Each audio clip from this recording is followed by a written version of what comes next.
Okay, we on? Yep. Good evening. This is the March meeting of the Village of Mamaroneck Board of Appeals. Okay, and at this point, I'll just point out we're all here tonight. All members of the board are present. Meg Jurgen is present. Greta Heaney, Robin Kramer, Brian Gladstein, right? Did I say that right? Okay. Correct. All right. All right. We have tonight several hearings. There were 3 hearings, plus we have some other business. The goal will be we don't like to go too late. 3 hours is so by 10:30, but we have to conclude the public hearings earlier. So let me just briefly, for those of you here tonight, let me just outline the procedures. The public hearings are on an application. There are 3 of them. When you please come forward on your application, on your public hearing, please present your position and the reasons for your request for the relief that you want. We have copies of the papers, but if you want to briefly review them, that's fine. You should do that. That would be very helpful. And then respond. The board members will ask questions and please respond to them. Do it succinctly if you can, please. And then members of the public, other members who are not applicants, will also have an opportunity to speak. We ask, though, for everyone's cooperation because there's a lot of people sometimes try to be to the point. There's no need to repeat everything. We'll take the public comment. At the end of the hearing, if we're going to close it, we will close the hearing, which means we no longer will take any evidence or any information about it. But there's likely to be no deliberations tonight. The board will not decide the matter usually the same evening. On occasion it does, but for the most part it will not. And it will decide it within 2 months. So the deliberations are separate. There's no need to argue with the board or argue your points. The board will then deliberate and it will take up your points and review them.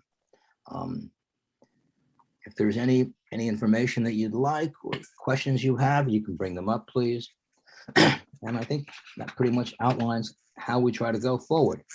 And also, when you have questions of an applicant, if you're here, ask the board. Please don't address the applicant, don't speak, you address the board. If we think it's important, one of the board members will ask the applicant the questions if they find it relevant, if we need it. Okay, we have the first hearing we'll start with now. If we're here is on 1260 Flagler. This briefly opened last month, and this is an application for a area variance. We have received some additional papers and information, including, I guess a variance was issued on this property. I got some notification of it back in not sure it was 99. I think that was a example of a neighboring Oh, was that a neighboring property? resolution, and it was actually no variance was required, was the decision. Okay, I just got it this afternoon. Yeah, we just got that an hour or so ago. Okay. Oh, that's 1270. Flagler. Yeah. Okay. It wasn't clear. Are you sure? Wasn't it the grant of a variance? Isn't that what it was? Yeah, I thought it was. As I saw I it, don't know it if was it's the same property because we have to check because you have different addresses. It's generally the right. I don't property. think we'll have to hear from their But I counsel. thought it was the same property. That up, they'll find that to us. If I could say, it's 1270. I'm sorry, it's 1270. And as I read through it, it was an appeal of the building inspector's decision as to whether or not they even required a variance, and that the board at the time found that they did not require a variance to build the second floor. And Dave should be able to fill us in on it because Dave's name is one of the members of the board on the decision. Apparently I was the chair when back then, and I signed it. I did see it, and immediately I had instant recall of it. Yeah. Who spoke and what they said and what they didn't say. But Maybe we could have their counsels. Would you like me to promote everybody? I'll just point this out, and I don't wait. want to waste our time on this, but it does say that there was a variance was granted according to what I'm reading, but on the last page. All right. Is the applicant here? Yes. Okay. Good evening. Can we put the applicant on? Or counsel for the applicant?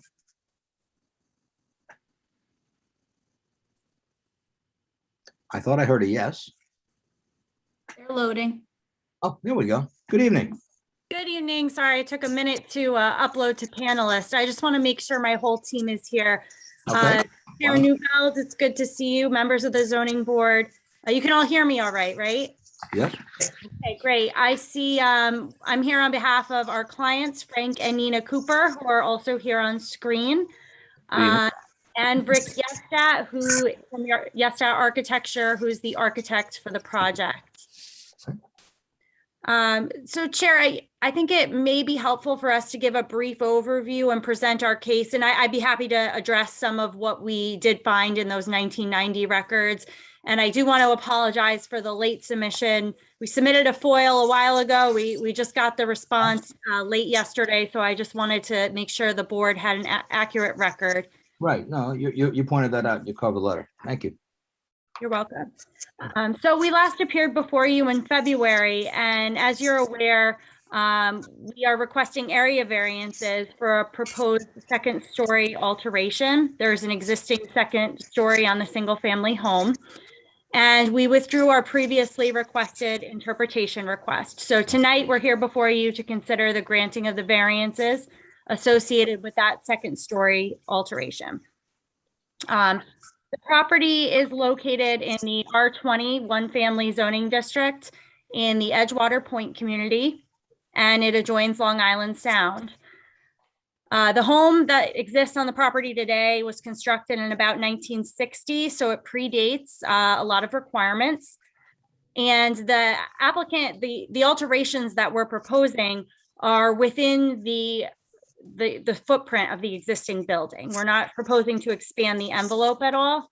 They're really just modifications to the roof line and to the dormers. So the purpose of those alterations is to increase the livable space on the second floor, because right now it's pretty constrained. And the property does feature some extensive landscaping. It's evergreen landscaping on both side yard boundaries. The maximum height for this zoning district is 35 feet, and the applicants are proposing 31 feet 8 inches. So they're under the required maximum height. And just as a little bit of history, I know we provided this in our submission, so I'm not going to go too far into it. The applicants did take a great deal of care in designing this alteration. They had met with their neighbors and with the EPPOA on numerous occasions. We submitted in our February supplemental materials a letter from August of 2020, which outlined some amendments that were made in response to comments from the neighbors and the EPPOA. So there were at that time a lot of concerns about privacy that were raised, and the applicants did make a number of concessions that of course we'll detail more for you, and they were detailed in our submission, including privacy screen walls, reducing the number of windows along one of the property lines, and reducing portions of the rooftop terrace. Could you be kind enough possibly at the beginning now to just indicate the actual size of their variances you're looking for compared to what's there? So we have a context. Okay, so we're actually not proposing any change in what's existing already. But there are, as we can tell, there are two side yard variances required: the combined side yard and the lesser side yard requirements. The combined side yard requirement is 45 feet, and what exists today is 32.2, and we're not proposing any change to that. And the lesser side yard requirement is 20 feet. And 15.5 feet exists today. Dave, could I ask one question that I think is relevant to this point right now? It's a short question, I believe. I understand that you're not changing the footprint. You're not building past the existing footprint. When I looked at the top, and I understand that you're actually reducing the amount of square footage in the non-conforming yards, but part of it is because you're pulling back on one side. I'm looking at the corner of the house when I'm facing the house on the right, the corner that's nearest the water.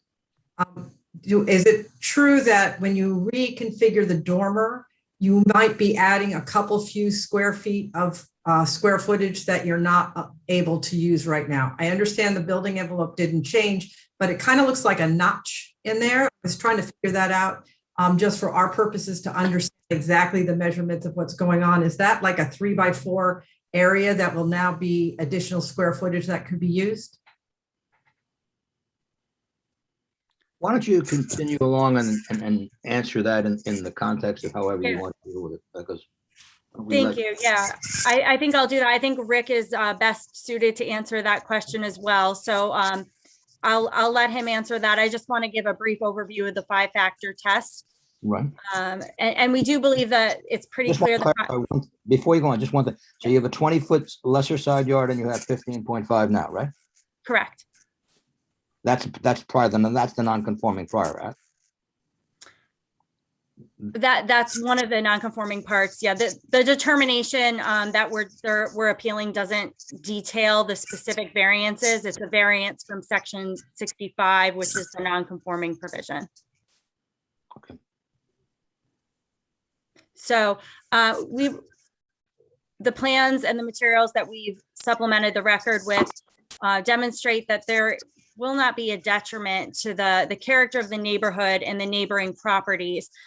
We submitted aerials and photographs that show that the Edgewater Point community is surrounded with single-family homes that are larger and have second stories that are built out above the first story. And Rick will be able to show you some photos of that when he discusses his portion of the presentation. There are many full second stories in this neighborhood, and the alterations that we're proposing fit squarely above the first story. We're not proposing to kick anything out. Further, there is a standard in the neighborhood of non-conforming side yards. So while we have a non-conformity, we'd also like to point out that the adjacent neighbors at 1280 Flagler also have a higher degree of nonconformity, but nevertheless a side yard nonconformity. And our home is actually spans less of that nonconformity. The home next door is over double the length in the side yard than the applicant's home. And there was some opposition comments submitted. I'm sure the board has had a chance to review them.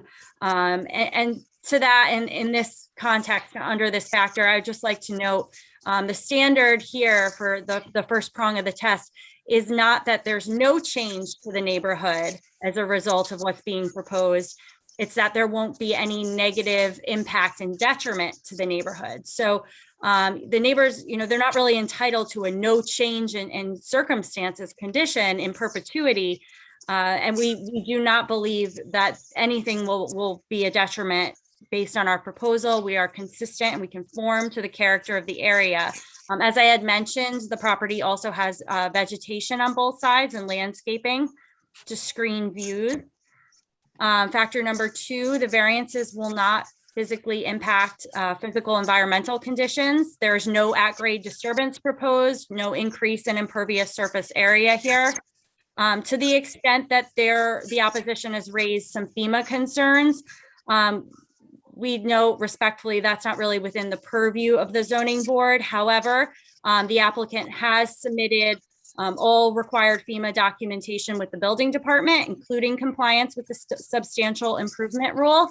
And all of those records are with the building department. They've been reviewed and the building inspector has referred us to the zoning board of appeals. Factor 3, there are no feasible alternatives. The pre-existing non-conforming home and the side yards render the exterior alterations here to either side of the home non-conforming. Particularly, we pointed out in our February submission that one of the existing staircases along the side of the home is partially within the side yard setback as it is today, as are the dormers. So all that space that we're working with and we're looking to accommodate already exists within that area of nonconformity.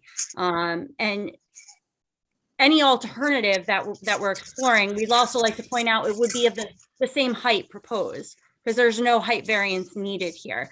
So it may just result in something that architecturally is not very visually appealing, but it would not be lower in height. Factor 4, The variances are not self-created. The same conditions existed on the property since 1960. Half a century later, the applicants are inheriting these difficulties. They're just simply trying to create more livable conditions on the second floor.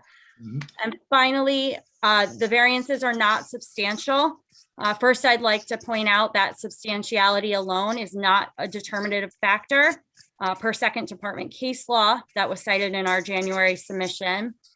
And further, when we're determining substantiality of a variance, it can't be achieved using simple mathematical formulas as been suggested by the opposition in this case. And I would also like to note that some of the correspondence received from the opposition, the calculations, which I'll let Rick more fully address for you, are they're misleading and they're very incorrect. They don't include areas of the existing dormers, and they're not a valid comparison of what's being proposed over existing conditions here. And the other point that I'll note on substantiality is that it's important for the board to look at the totality of circumstances in this case. So we have a addition being proposed that is 3 feet less than the maximum height required by the zoning code. There's no expansion of building envelope. There's existing vegetation. And when you're comparing it in the immediate neighborhood to an immediately adjacent home with a substantially greater volume, closer to the property line in the setback, over double the length of the applicant's existing home, with 14 windows looking into the side yard. I mean, that has to be considered when you're reviewing substantiality. And when you look at all that, a simple second floor renovation to an existing single family home with a second story is not substantial. And to the 1990 area variance records that we did submit this afternoon, that was for this property. The section block and lot, if you note at the top, includes lots 7 and 8. And we also included some diagrams and site plans and tax maps that were submitted with that to show it is in fact the applicant's property. And there were variances granted in November of 1990. I know, and I'm sure the board is aware, there was a different area variance standard at that time. And of course, the board was not reviewing the proposal here before you today. However, area variances, as you all know, they do run with the land.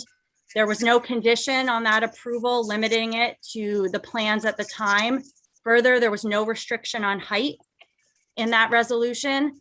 So I think it is compelling, the 1990 resolution, when you're looking at facts like the board already determined that there was no self-created hardship here, that there was going to be no impact to the existing neighborhood. And at that time, actually, there was a substantial second story being proposed over the 1.5 story building. So I think that's important for the board's consideration. And at this time, Rick, I think it would be helpful for you to run through some of those numbers and address Ms. Jurgen's comment too earlier. Before you get to Rick specific, you have to explain something to me, please. Sure. This property got an area variance in 1990. Is that how this existing second story was built pursuant to that variance, or was it never built? It was built. It was built. Okay. Pursuant to this So then, if there is an existing area variance that enabled the second floor to be built, this is not a non-conforming condition. This is instead a use subject of a condition subject to a variance, which means you need to amend the area variance. It is not a non-conforming condition. You don't create a non-conforming condition by a variance. A variance is a completely separate type of permission. A non-conforming condition exists when there's a change in the law. There was no change in the law here, unless you're telling me that there was some other change in the law. And if so, please, you'll have to identify that. But if there's not a change in the law, then we don't have a non-conforming condition here. We have instead a variance. It doesn't mean we can't grant anything. It just means that what you're seeking should not be an area variance based on a non-conforming condition. Instead, it has to be a modification or a new area variance. Yeah, let me just ask you this, because one thing I want to point out, you made a comment that You have the variance though was for the specific plans at the time. If you look at the conditions, it'll say that. So Right. So the work done under this variance in 1990 has to be done in strict compliance with the plans, with the plans is filed with the application. That's on the last page. And then the work has to be done within 1 year. What can you kind of clarify for me what exactly was done as a result of this variance? Sure. Just to give a Sure. summary of, and these are the records that, like I said, we had just received. It appears that there was no combined side yard setback requirement at that time. The variance was only issued for one of the side yards. So to Ms. Kramer's point, it is still non-conforming in terms of the combined side yard. And second, I do want to point out these records were foiled with the village. So I'm not sure, given the last minute nature, if the building inspector did have a chance to review these before he issued a determination in December. We don't have a lot of the details here, but what and I agree with you, Chair, those were different plans that were reviewed, and we're not taking this decision and saying you need to grant the variances based on that. But there were factors here in building a second story that were considered by this board that are relevant in making a determination now. This was for the second floor, in other words. Am I right? Correct. Okay. And the numbering on the house has changed, correct? That's my understanding, yes, because it's the same section, block, and lot number. Okay. And when you look at the plans, it's clear it's the same house. And we chased back the chain of title too, to Okay. confirm. All right. So the house though already existed prior to that. Correct. The house was constructed in 1960. Yeah, you said that, right? Okay. Yeah. So this was 30 years later. This was an application. Correct. Okay. I have a quick question for council. Do you have a floodplain development permit yet for the project?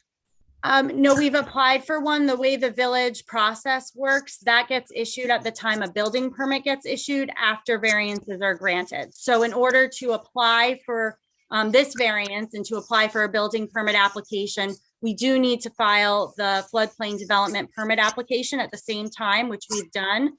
And the applicants have already filed that paperwork. And the last time we had a meeting, I asked, what was the elevation of the current structure? Can you tell me what that is? I know Rick looked through this, so I'm gonna ask him to answer that question. Yeah, that would be on the flood certificate, which I can pull up.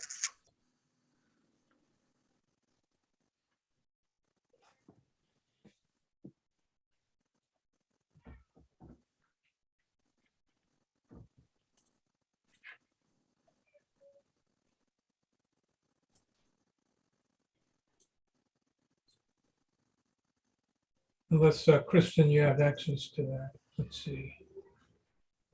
I do have it.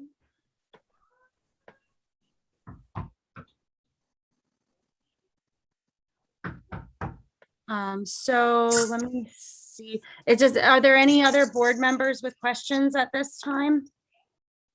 Well, why don't you go forward on your application and if you want, do you want someone else to speak with you? You have someone else that you indicated you wanted someone else to speak, right? Yeah, Rick has a few diagrams that he'd like to review while he's, Yeah, I don't want to interfere with your presentation in the sense that, thank you. I think you've thought this through, you've organized it, and then we can deal with what questions we Thank have. you. Rick, if you want to go through your presentation, I can pull up the elevation certificate. I have it in my files. I can pull it up right now. Thank you. okay, that might be a little more efficient. I was looking through the architecture. I believe it's on the architectural drawings. Rick, I forwarded it for you also. You have it via email now. I'm sorry? I just forwarded the elevation certificate. Oh, okay.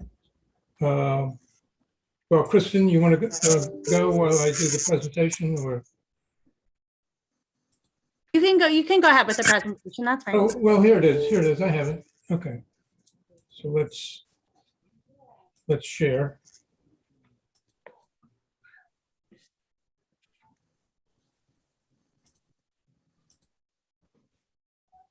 Everybody can see that? Yes. It's a little small. Yeah, very small.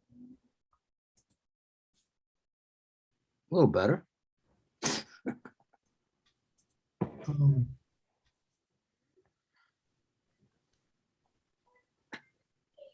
Good.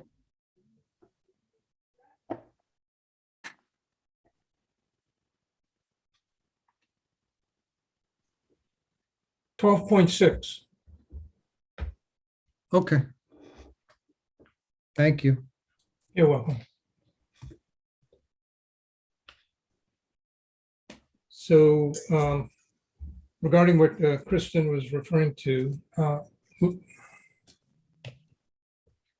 we'll look at some of the numbers that were presented.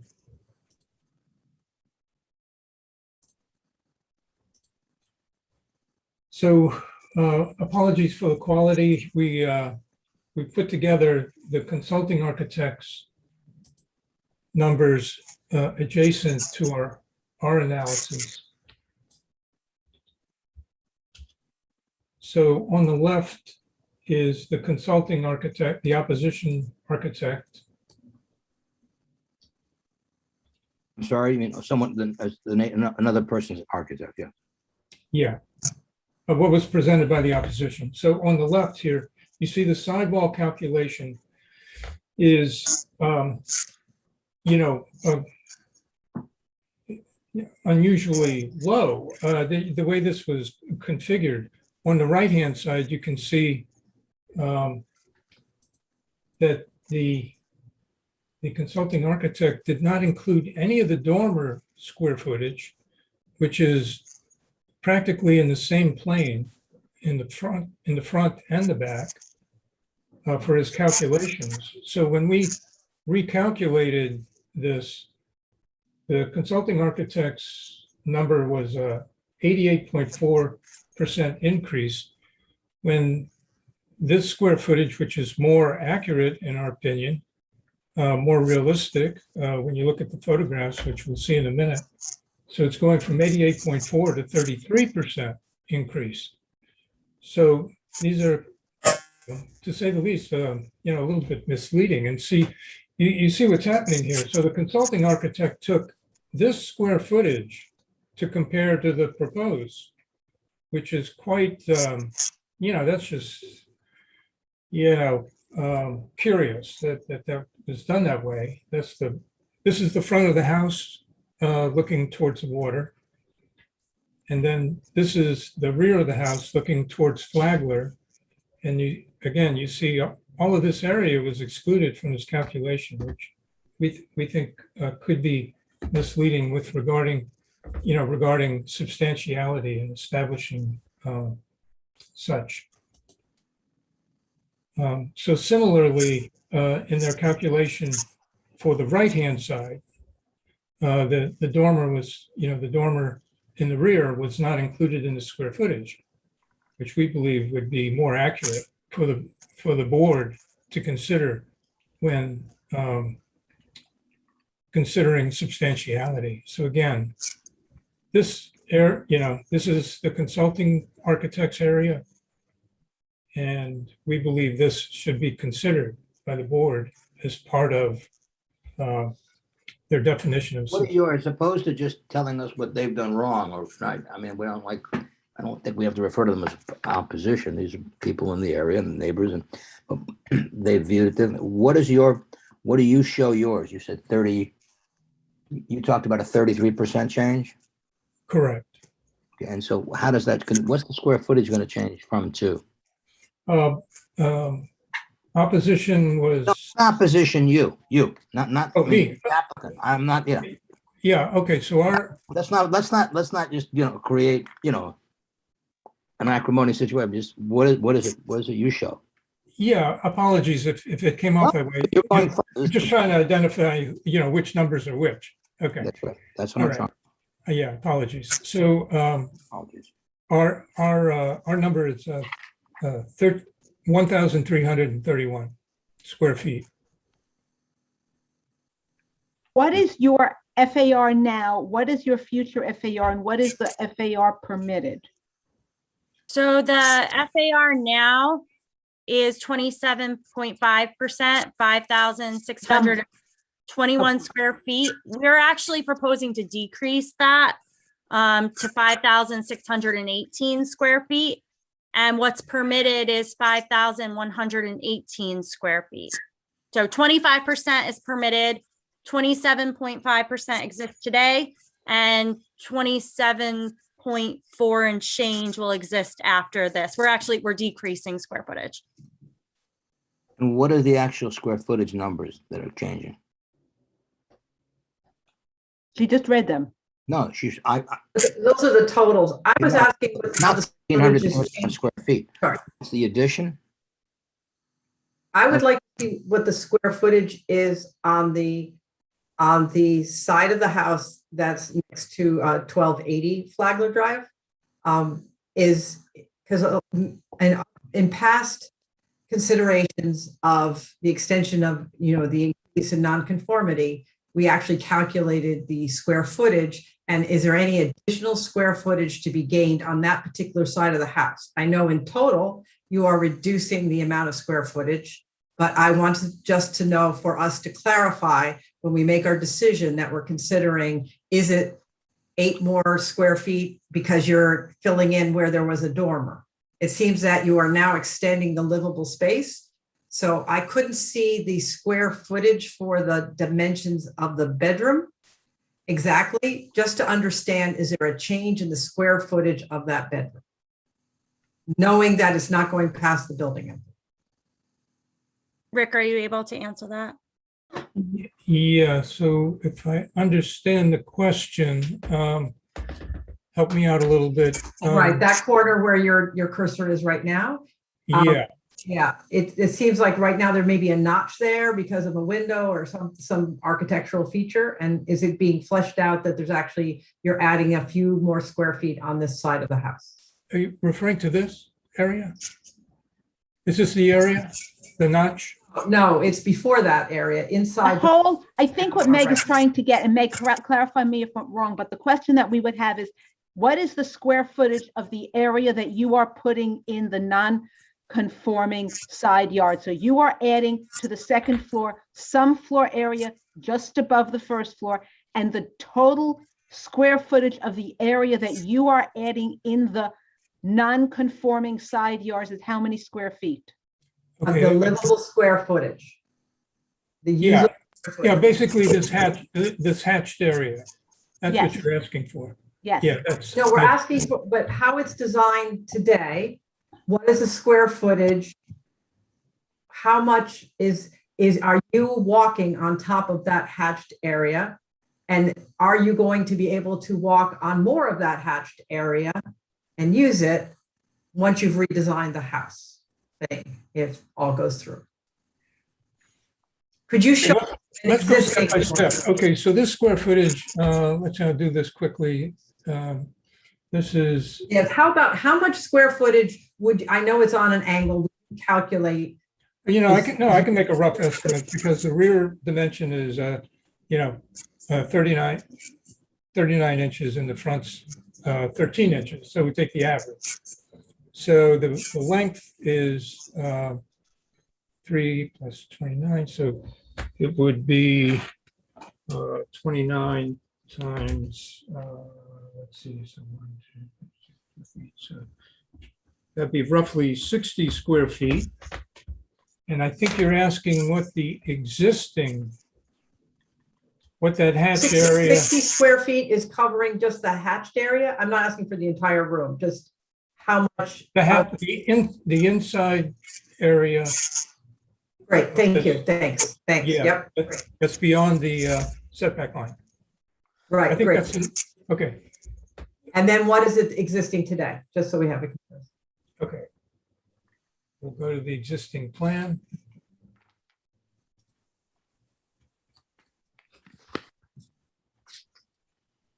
It could be the same, it was, there's. just, need some help. Probably slightly larger because of the fact that we're filling in, and here it is. Right, so we're that's what filling- I'm looking for, yeah. that Understood, calculation. understood. Okay, got it. So let's, again, we'll make a close estimate. So that dimension, so this dimension's about 3 feet. So this dimension is 3 by 6. So, that's about 18 square feet. Thank you. I have a different question, then let me go, which was with slight differences. The total area that you are adding to the second floor that is in the non-conforming side, the part of the non-conforming side yard, how much square footage are you putting new into the non-conforming side yard piece? 18 there. feet, 18 square feet. That's it. The rest does not exist. This exists. You're building out. Why is this? Because it's the dormer. Why is the hatched area not included? I'm confused. Want the total amount of square footage that's in the non-conforming yard, Robin?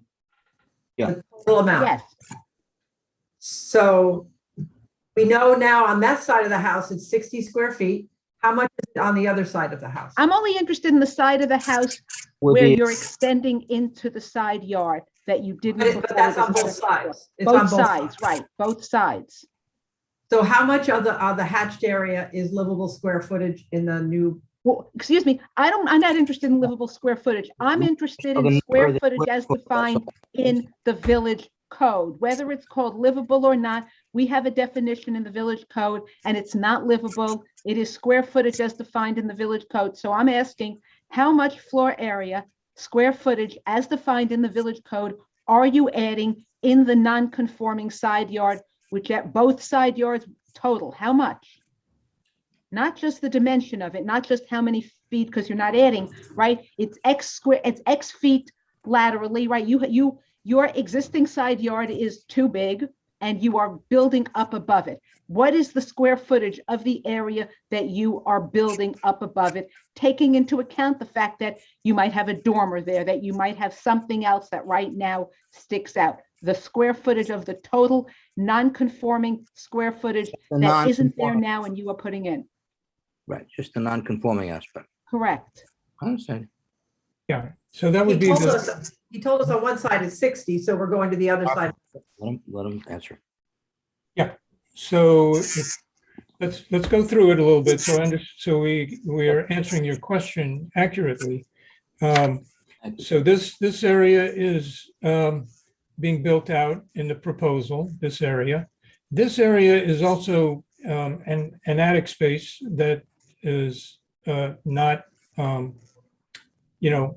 that's storage that will be part of the second floor. So this area is 18 square feet, and I'm going to guess this area is about, I don't know, 22 square feet. And what is in between them? Why is in between them? It's not, that. Well, that's already existing square footage. I thought you wanted the difference. No, I don't. I between just the want to 60 understand what that is. Correct. If it's existing square footage, I'm not interested in it, but I'm trying to have you explain to me what it is now. So right now that part of the second floor exists. Correct. Okay. And Yes, absolutely, 100%. Okay, that's fine. That's what I'm trying to understand. So so you're adding Okay. 18 plus 22-ish. Yeah, and then you're asking for the other side as well, but Yeah, whatever you're doing. You're doing it on both sides. So this is an important question, because we just got this new information now. So that has to be, in my opinion, what was granted in 1990. Council could correct me if I'm wrong, but part of this hatched area will now become conforming. Wait, stop.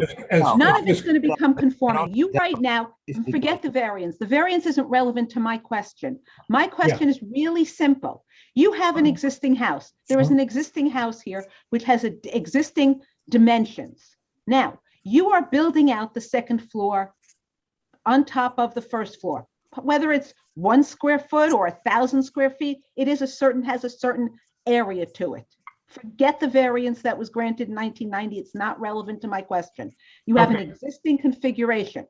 Now you're adding to it. On the second floor, we've just gone through that on the right side of the house looking this way. You're adding 30 feet. No, 40, I thought 40 40. feet, sorry, 40 feet.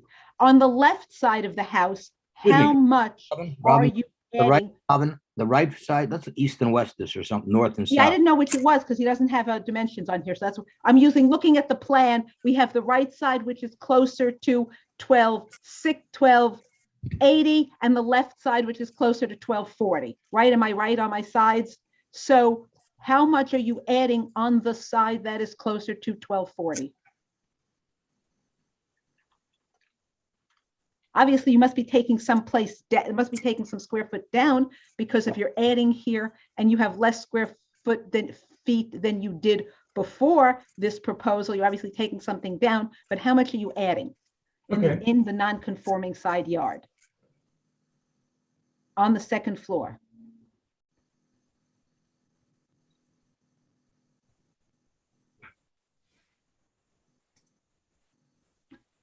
Okay, so we will.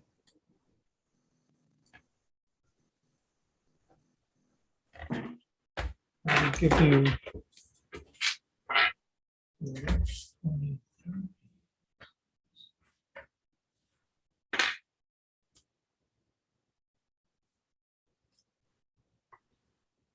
So Rick, I think on the right elevation, you have 40 feet, square feet that you just mentioned, because it's attic space and there's a notch. I don't believe you have the same issue on the left elevation, which faces 1240. Is that correct? You're simply repeating and using the same floor that's there already existing. No, there's more. You can see in the drawing, there's more. This shows you that the second floor is going to have more on the left side. Yeah. The drawing does show that. The drawing would show the hatching is on, it's the Very other. clearly, there's going to be more on the left side. Is more of a sliver or squaring off. You mean there's more in the yard on the left side than on the right side? If you look at the house, they're putting more on the second floor on the left side than on the right side. If you look But at it's the a repeat elevation, of what was there already. Is that, I know that you're wanting to count everything that's in the non-conforming yard, your non-conforming space, but it doesn't seem that they're filling out more than. I understand that, Meg, but I want to know how much. Just try to clarify that that's where you're going. I just wanted to clarify what you're asking for. Right, I want to know the square footage that they're adding and putting in the non-conforming yard. Excuse me. What you're trying to, what you've asked is, you went on the one side, you got an answer, and you want to know what they're adding in the beyond the setback, the side yard on the other side, correct, Robin? Yeah. Right, what you show here is area of variance. So the In question. this drawing, you show it, so what's the dimension? What is that area? Okay, I'll give it to you in a minute. Okay. It's a trapezoid, so one sec. I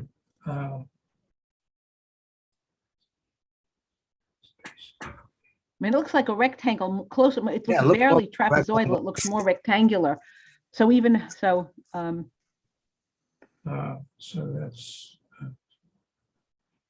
6,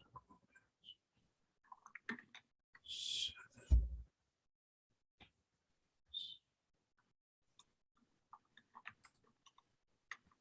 Almost there.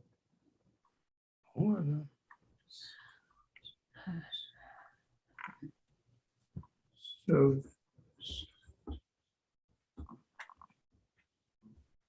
350 square feet. so just to clarify, you're putting 350 square feet of new construction into above the existing first floor within the same side yard width, if you will, but it's going to be new on the second floor, correct? 350 square feet, correct? That is the area of the hatched area shown in the plans that is within the side yard, the required side yard. Right. This Okay, is that's what I not wanted to new. know. This is not new. What the 350 square feet that I gave you is not new square footage. That's gross. It's new in that That's a gross area. area of the area of the second floor that's within the side yard. So But if you're it's new asking in what that the area, differential, isn't it? if you're asking what the sorry, differential, if you're asking what the differential is, that's a different number. In other words, there's existing square footage pre-existing I'm asking you- non-conforming. Yeah, I'm asking you You're going- how much is new. So let me make this in simple English, maybe. Okay, you have an existing building. I'm going to make up numbers because I don't have the specific numbers. You have an existing building, and your existing building. Oh, go to your elevation drawing. Go to the, yes, this one. Okay, scroll down to the existing building. Go down a little bit to the existing building.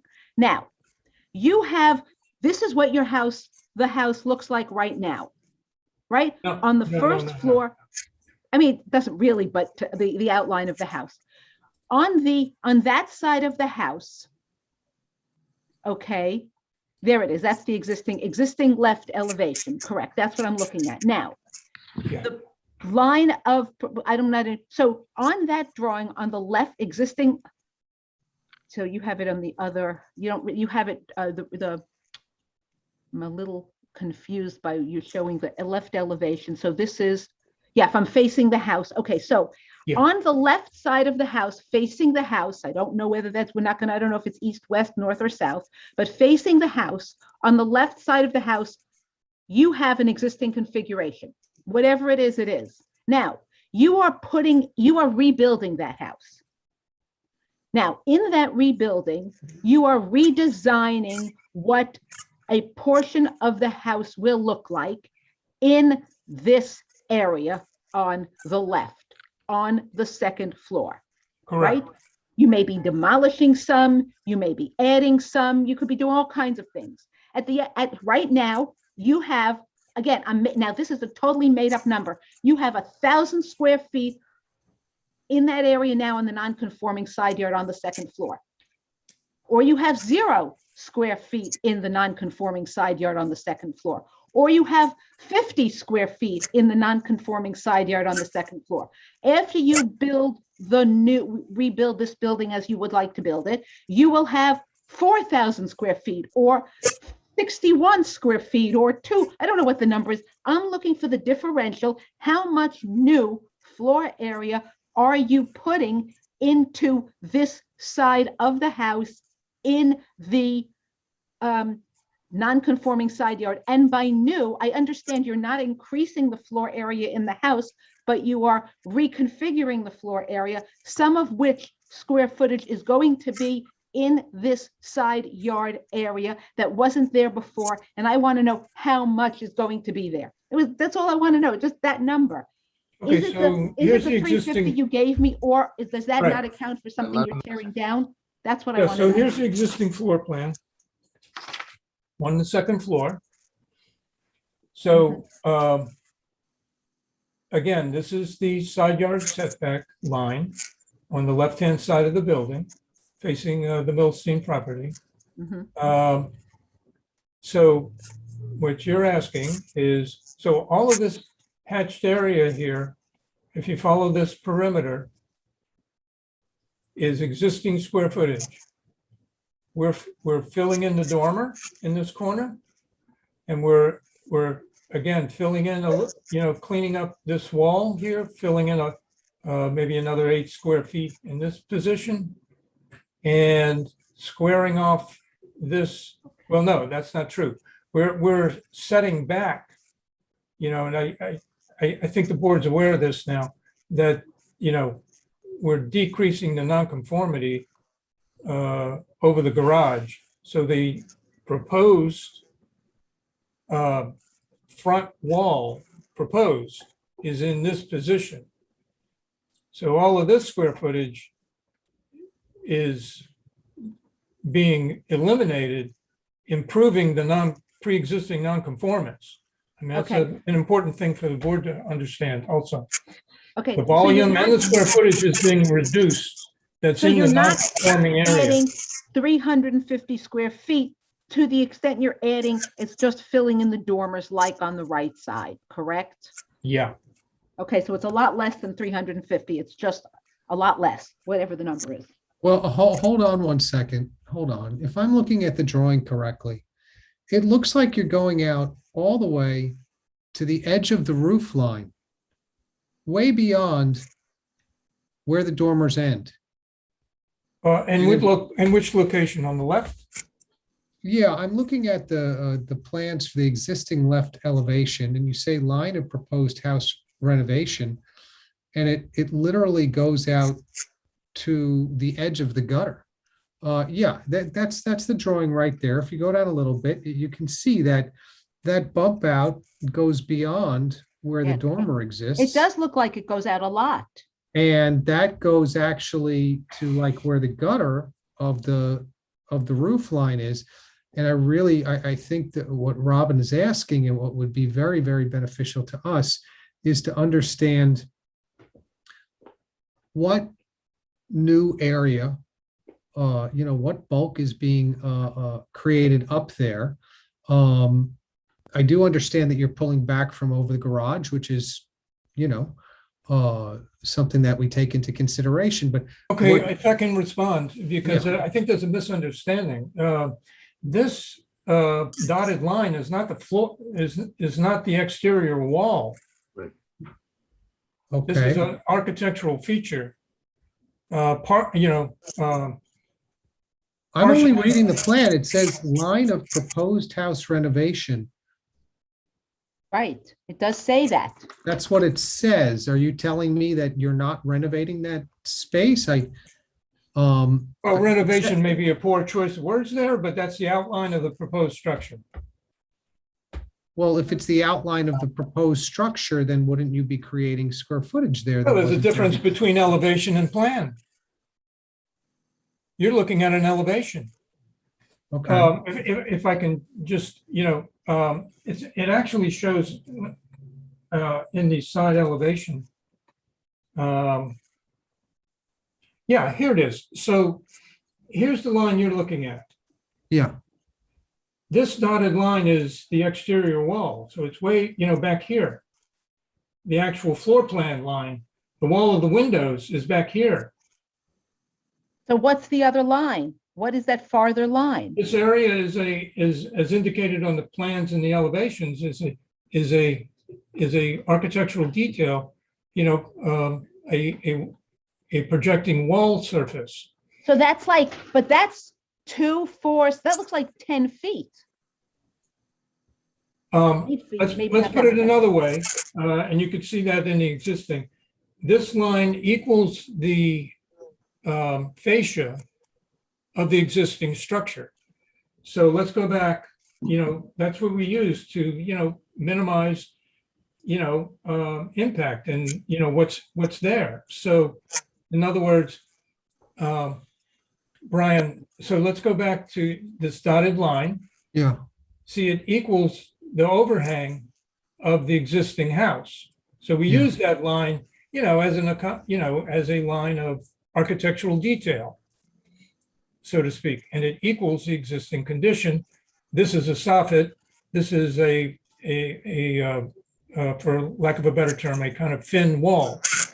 Now, it's a subtopic, but this area, this wall, which has no habitable square footage behind it, only the balcony, this wall and this wall were all part of a discussion with the neighborhood association about privacy, which we accommodated. So that's not part of your question, but I think the clarification is there's no square footage behind this line. It's architectural detail. yes, looking- but you're building it To in- that line. you're putting that architectural detail in the non-conforming setback, correct? That is correct in that, in the side yard, that is correct. Okay, well, listen, that's why we're here. We're really learning a lot. Your insights are very important. If that's something where that was done as an accommodation to the homeowners association, and it's a privacy screen, I mean, it's a relevant factor for us to consider. But for our purposes, you are you are building something in the non-conforming setback, which was not there, which I think is also relevant. So, Right.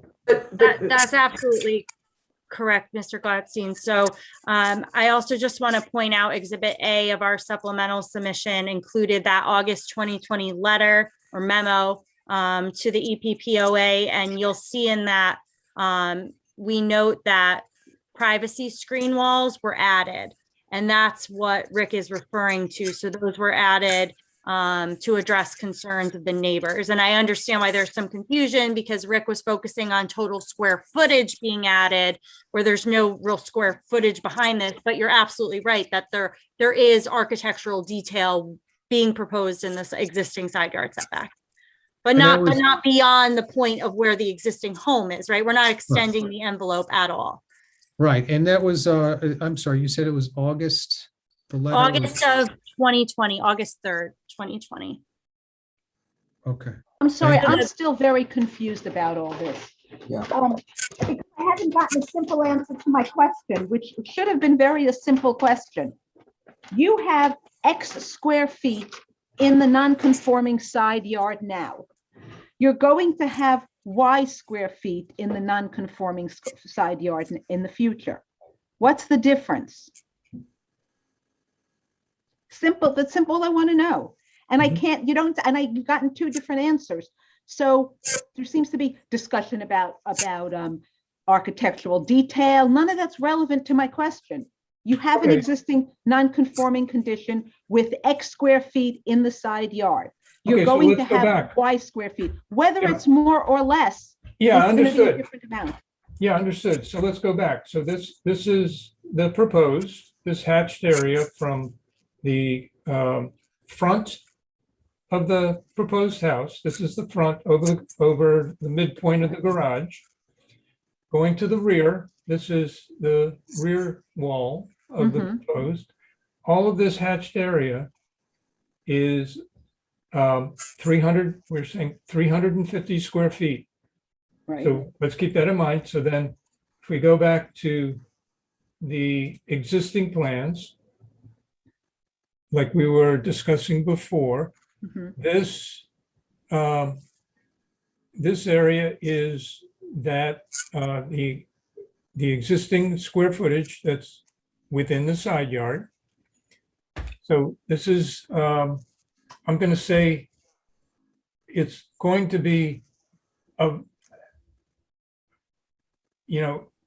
let's put it this way. We're adding here some square footage. I'm going to say that's approximately 20 square feet, but we're subtracting here because we're pulling this wall back from the face of the garage.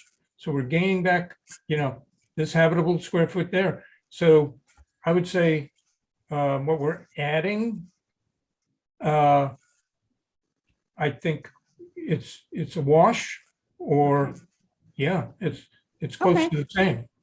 So no net increase on that side, is what you're saying? Correct. Okay. So, Could you tell us the difference in the side yard measurement from your lot line to the wall of the house now, and what it will be from the lot line to the privacy screen wall? Okay. So I'll let Rick talk about that a little bit, but I do just want you to know, because I had this question too when I looked at these plans early on. It's not straight. The home doesn't sit completely straight. So that distance changes slightly to the side yards on both sides. So again, not an entirely clear. I'm sorry. I just want to get a sense of how much Sure. encroachment that wall is on that side. Yeah, so our drawings indicate 15 foot 3 inches existing. And, the surveyor goes to the corner of the building. So, these things aren't exactly apples to apples. So so 15.3 on the left, which is the existing condition, to the corner of the existing house. And to that fin wall is probably 15.2. As Kristen is noting, it's the side of the building is not parallel to the property line. So it may even be 15 feet, 2.5 inches, this will be part of the, and then in the front, it's kind of, that condition doesn't exist in the front. What you're asking about. So the addition of the privacy screen doesn't add any square footage to the floor plan of the house. And it seems to be a fairly de minimis change to the usage of the non-conforming side yard, of the encroachment in the non-conforming side yard. Correct. That's correct.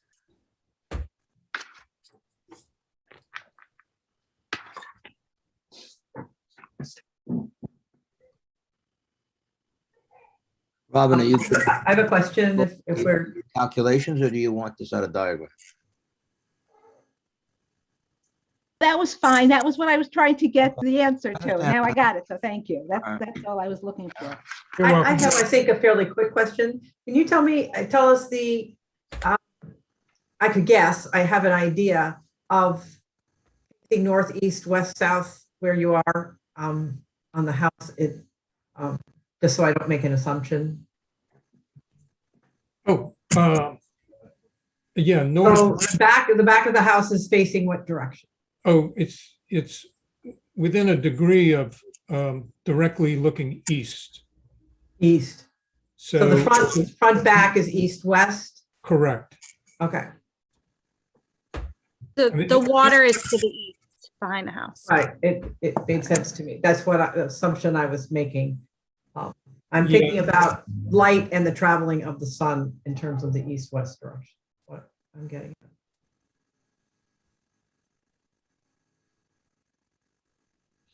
Yeah.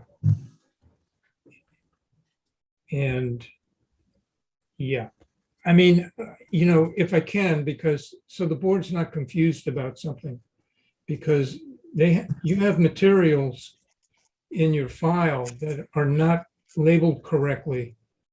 So if you see this is being called the east. Can you see my cursor? No, but you're not Wait, I'm sharing sorry. at the moment. I'm sorry, wait, here we go. So the board's not confused. This diagram submitted, in opposition, I didn't say that, this facade is labeled east. That is incorrect. Just so the board's aware that, it's a, That would really be south. yeah, it's facing north, looking south. Facing- Correct. Okay. Just so you're not confused.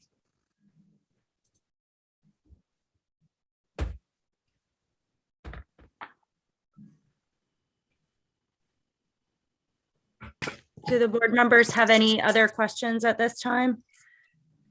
Total height of your new building compared to total height of your existing. I know it's under the permitted maximum height, but so what is because I don't know if you're raising your first floor at all or just raising, I know your second floor is going to be taller, but I didn't know if your first floor was also going to be taller. So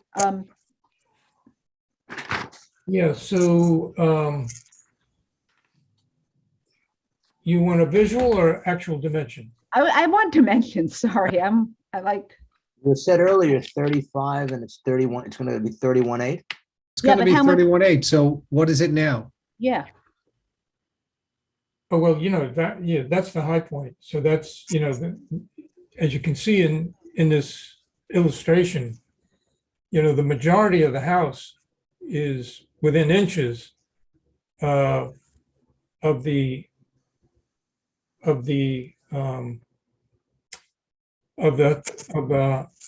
height of the existing top of the ridge.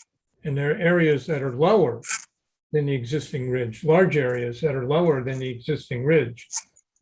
But yeah, at its highest point, it's above the. Okay. So just clarifying. So, I see. So this, and you have to go back to that drawing you were just showing. Sure.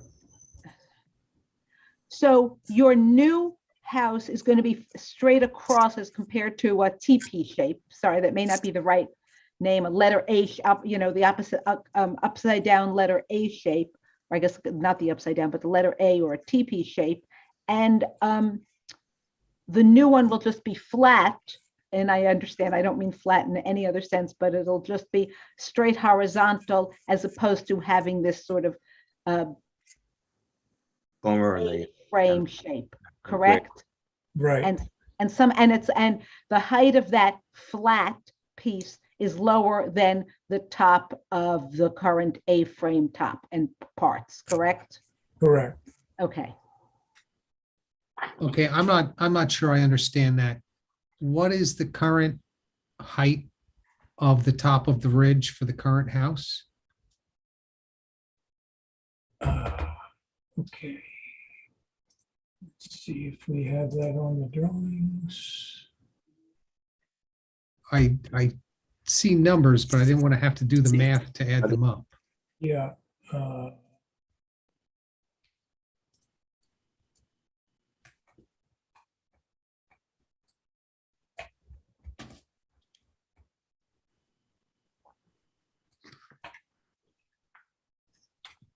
Mm, 5, 14.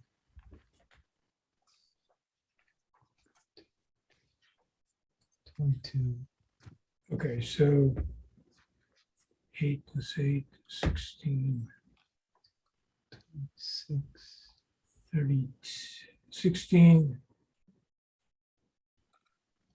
20, 1, 2, 3.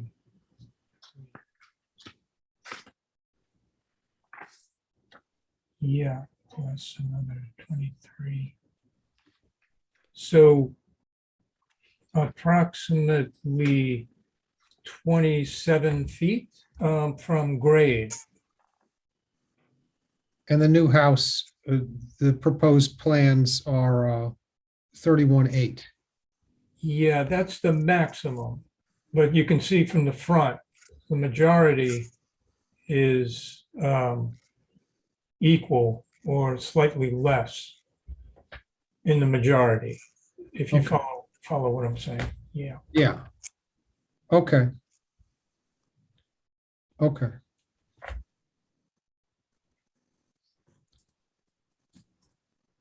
So has the applicant been able to figure out, especially based upon our questions tonight, exactly what variances they need and that they're asking for? Yes, we need a combined side yard setback variance and the lesser side yard setback variance. And those are detailed in our January submission, in my narrative on page 2. All right, well, why don't you just say what they are so we can, Sure. So for minimum side yard, which is the lesser side, 4.5 feet. And for the combined side yard, I believe it's 12.75. So the required is 45. We have 32.25. So it's 12.75. now, right now, that's the same as the footprint is, correct? Correct. Yes, So that's not modifying except for going up. correct.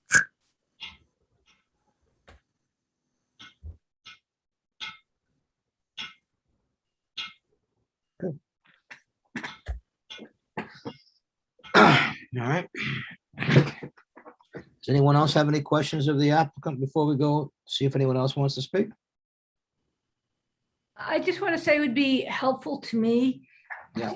There are a lot of numbers and calculations done kind of on the fly to kind of bring a table of all the with all the answers to the questions so we can see it more I think clearly. an excellent idea, Greta, I agree, and that's why I asked Robin, but Robin felt comfortable at that point when it, because I guess you understand that, Robin, but I think it would be helpful to do a table if I didn't see one, but the problem is that my plans are too small to combination of vision and size of plan, bad combination. But I think it's a matter of a table that would indicate, yeah, because much of it is careful because you're not expanding, you're not going out. It's basically a going up, right? Well, that's absolutely right. It's going up, and the tricky part about those calculations is that there is existing second story space within that setback that's being modified. So, it's not as simple as like, here's the rectangular box we're adding. But I totally appreciate what you're asking for. I think that would be helpful. I mean, Brian, anyone else have any feeling on that? I think having the schedule. Yeah, of course. I think so. It's good to have it in one place in front of us instead of Right. my illegible and unclear notes. You also don't want to be unfair to the architect and others because you're going to be doing these on the fly a little bit. You understand what our questions were? Do you need us to review what it was we asked for, that what we would like to see in the table, or do you feel prepared? It would be helpful to do a recap. So my understanding is it would be the square footage on the left and the right of the pre-existing non-conforming square footage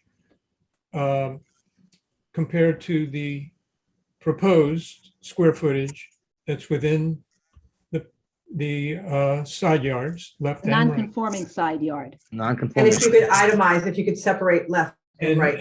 And do the math and show the delta. I Right. think so. And I think show, what is going to be, what's the mass that's going to be built up? What's the additional square footage forget what you're going to use it for. So we have a sense of what's additional up on top. And then you have some places where it's being reduced, I believe, correct? Correct. So we can show the net. If you could concentrate on that, it would be helpful for all of us, and it would just clear things up because you've explained it, and I understand what you're saying, but I think the numbers, look, as I see it, your numbers are not that large, but it's hard to discern what they really are and where they're going to be, where they're addition, where they're reduced, et cetera. Right. I think it would help us get just confirm everything. And just going into the areas that are, well, I guess non-conform, that you need the variance. Understood. Rick, do you have any other questions, or do you think that we've got it from here? No, that seems clear. Okay. Oh, I have a question. Oh no, I'm sorry. That's what I need to know from you, but I have a separate, completely different question. Go ahead.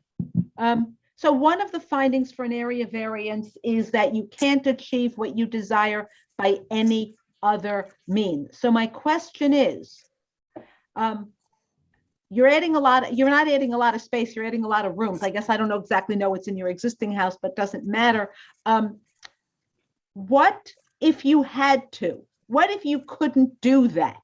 Can you explain what your goals are that you couldn't achieve by building a house that did not add any floor space into the non-conforming side yard? I don't know what it was, but the question is, when you're doing it for a reason to get something, or you're doing it because you like the way it looks, or I don't know why you're doing it. So we have to, one of our variance findings is that it can't be achieved by some other means. So I want to know what it is that you're trying to achieve and what you would lose out on by not getting the variance. Right. Yes. So I'll let Rick elaborate a little bit on that, but just to start, the applicants are seeking to achieve increased livable space on the second floor that falls within the floor plan now, while also keeping a building that's architecturally looks like the second floor sits on top of the first floor. So Rick, do you want to explain a little bit more about the existing nonconformities in the home and what makes that so difficult here? Yeah. Well, one thing, Robin, if we could just clarify before where you have the variance now, building on top would require a variance. Because Correct. That was on, okay, fine. Yeah, certainly we're not arguing that, none is required. I just thought, we found the records, it was helpful. No, I know, but I'm saying it And would be, going, yeah. and going from a 1.5 story to a 2-story building is, that was substantial to be considered. So I think the records are important for the board to have. But Rick, you can and go put ahead. it another way, I think, put it another way, it's what can you do as of right? Well, the question isn't what you can do as of right, it's what are you not able to achieve as of right that you want to achieve by the variance, by this variance today that you're currently seeking, right? That's what I'm trying to find out. Sure.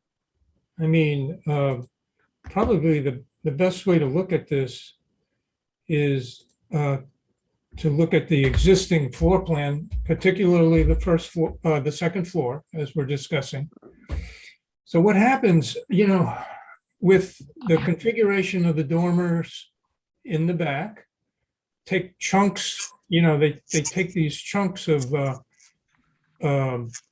square footage out of the corner that doesn't exist on the first floor. So it creates quite an awkward position, situation to develop the functional spaces, for their purposes in that regard. The left-hand side of the existing house is a mess. I mean, you can see it in the photographs architecturally. I mean, it looks it's quite haphazard. Nothing lines up. And so let's just follow this line of the dormer from the rear to the front. It goes in and out and then back again. Then there's this odd carve out in this position. Then you're back out to pretty much over the existing sidewall again. So it's just not practical to be able to have to conform to this oddity, what just looks like an architectural mistake. It's just, there's no rhyme or reason for all of this jigging and jagging. So that's the primary reason. And we also described, the fact that one of the staircases is partially in the pre-existing non-conforming part of the building. So, without going to the expense of moving the staircase, 18 inches to the right, that on its own creates a difficulty to access the first floor, second floor, and so forth. So for those reasons, those are the practical reasons. Then, of course, there's a challenge architecturally to make the building look whole and pleasing, to the eye. So it's all those things in combination. Would I also be correct in assuming that when you're on that second floor, you have those dormers, which means that while you may have floor area, you don't have the height above you beyond the dormer. That's absolutely right. So you're walking around in a space where you don't have ceiling height, standard ceiling heights. Right. Which, if you were to build on another part of the house, it certainly wouldn't accomplish being able to use the square footage that you currently have in the home. That's correct. Okay, now I have another question following the same one. Why can't you put so it sounds like what you're really trying to achieve is sort of more architectural appropriateness, or architectural, really make the house better, kind of make it better fitting, make it more usable. That's what you're trying to do. You're trying to make the space more usable. It sounds like what you're trying to do. But did you look at other possible designs of ways to do that? I don't know if you did. I'm just wondering if you did. Were there any, right? You're not adding floor area. So this is not a case where you're saying, oh, I want to add the floor area. I need to add 1,000 square feet and this is the best place to put it. So instead you have a different problem. You're trying to make it more functional, it sounds like, by filling in some of the dormers, making the dormers area work better. But did you look at trying to do it other ways that didn't, I don't know how, if it could, I don't know any, I'm not an architect, I don't know, but could you have, for example, purely for example, and there may be lots of good reasons why you can't do it, could you have, for example, built out the front on the, in the L-shaped portion, made the L-shaped portion smaller, so right, you build out in the front and you reconfigure things so that there's more space there. I don't know. Did you look at any other configurations to do this? That's my question. Yes, we did. We looked at variations, and it just became pretty obvious quickly that we were replacing one train wreck with another. To put it in that kind of language, it was a mess. It just it's not something you be proud of, either the neighbors, the owner, or architectural review board, etc. So you can sort of visualize what it would be. It's just a mishmash. Okay. What I'll also ask you to do when you do this chart we discussed earlier, the square footage, that we discussed earlier on both sides, you might, in light of the question just asked, deal with the utilization, the additional usable space inside because of the height, the dormer impact. So although, to me, that has some bearing because dormers do inhibit and impair the utilization of space. Yes. So I think that goes to, you're achieving a benefit to a large degree. I think when you get rid of dormers to some degree, without you achieve a benefit without a related expansion. Yeah, sort of. That would be helpful if you would include that. Okay. I also, Chair, if I could just address one thing that Member Kramer raised. Okay. In terms of expanding to the front or the back of the home, that was looked at, and it kind of was duplicative to a sense, because you have some existing rooms that we're just seeking to straighten the roof line on. That would also have increased impacts, right? Increased impervious surface, increased visual impacts, and it was just greater massing, right, altogether. So, the applicant determined that sort of thing was really not feasible, and it wasn't necessary here because it's more than what their objectives are. Okay. By the way, I think that council's reference to increasing impervious surface is very, very valid. It's something that we need to do. So let's try and move along here if we could. Is there any, the applicant is completed for now. How long will it take? You can think about in the meantime how long it'll take to get us that other information, because we want to move this along. And we can now, unless someone else has a question, I'd like to move on if there's other people who want to speak, because it is already the hour is going later. Go on. We can get you that information next week. Okay. All right, let's do that as soon as we can, because we may have a short meeting at some point, and this might give us an opportunity. We'll see. All right. Is there anyone else here who wants to speak in the I public? promoted somebody.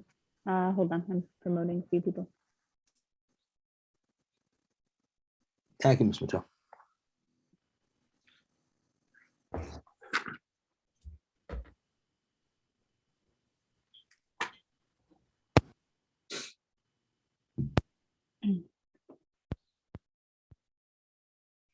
Okay, I've promoted everybody.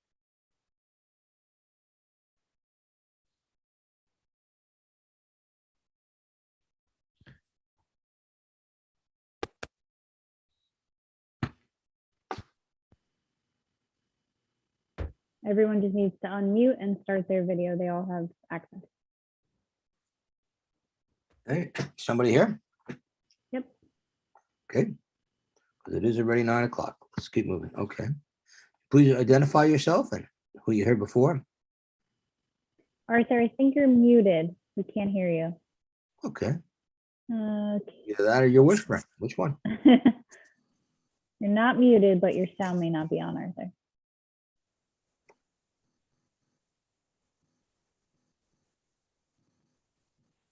If he can't speak, how about if we go to somebody else? I don't know if there's an Yeah. order that we need to follow, No. but he figured that his solution. Is anyone here who wants to speak?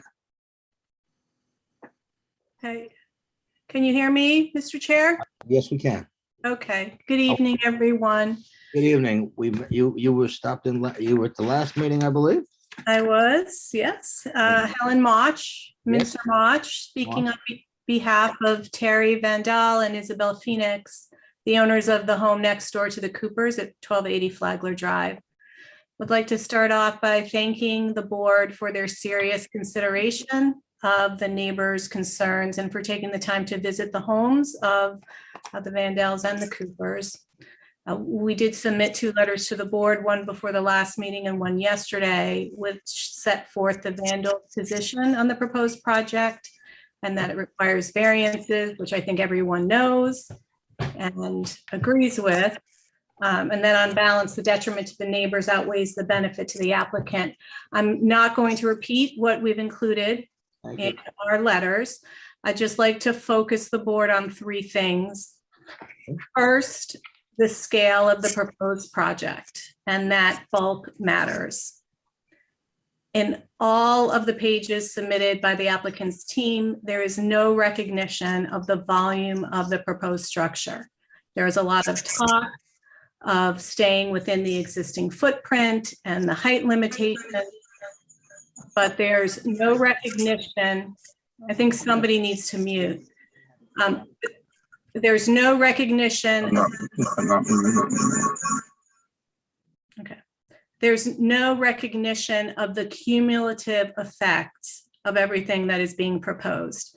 We cite a recent case in our letter where the Seacliff Zoning Board of Appeals denied a variance to allow square footage where the structure met the height requirement under the zoning because the increased height resulted in bulk 40% above the permitted floor area. The ZBA chair in that case said that the board had a duty to consider the substantiality of the variance, not just in relation to mathematical calculations, but also totality of the circumstances. We agree. Second, What's the name of that? that's the Guardino case cited page, excuse me. Well, no, just give me your site, that's all. Oh, site on page 4. It's on page 4. Yeah, And it's in New York, it's a, with the Supreme Court Nassau County case decided March 2020. and it's on, you don't have, there's no reported citation, is there? No. It's a Lexus site. Yeah. It's in our letter. Can you please, we always like to have, it's not always easy for some members of the board to get copies of cases. So particularly if it's just on Lexis, it may make it difficult. So if you would please submit that copy, a copy of that case. Today. I missed what you said. I just asked if you could submit a copy of the case. Yes, I will. So second, to the extent that the Coopers had a vested right in the existing non-conforming FAR, the new improvements are not entitled to that same protection. A pre-existing non-conforming structure is not legalized for future construction and requires a variance. Excuse me, could you put your mic off? Could we move? Yeah, I think he just did. Thank you. Arthur, the mic does work. I'm going to leave it as muted. Just don't touch anything. When you're ready to talk, I'll unmute you. Thank you. Okay.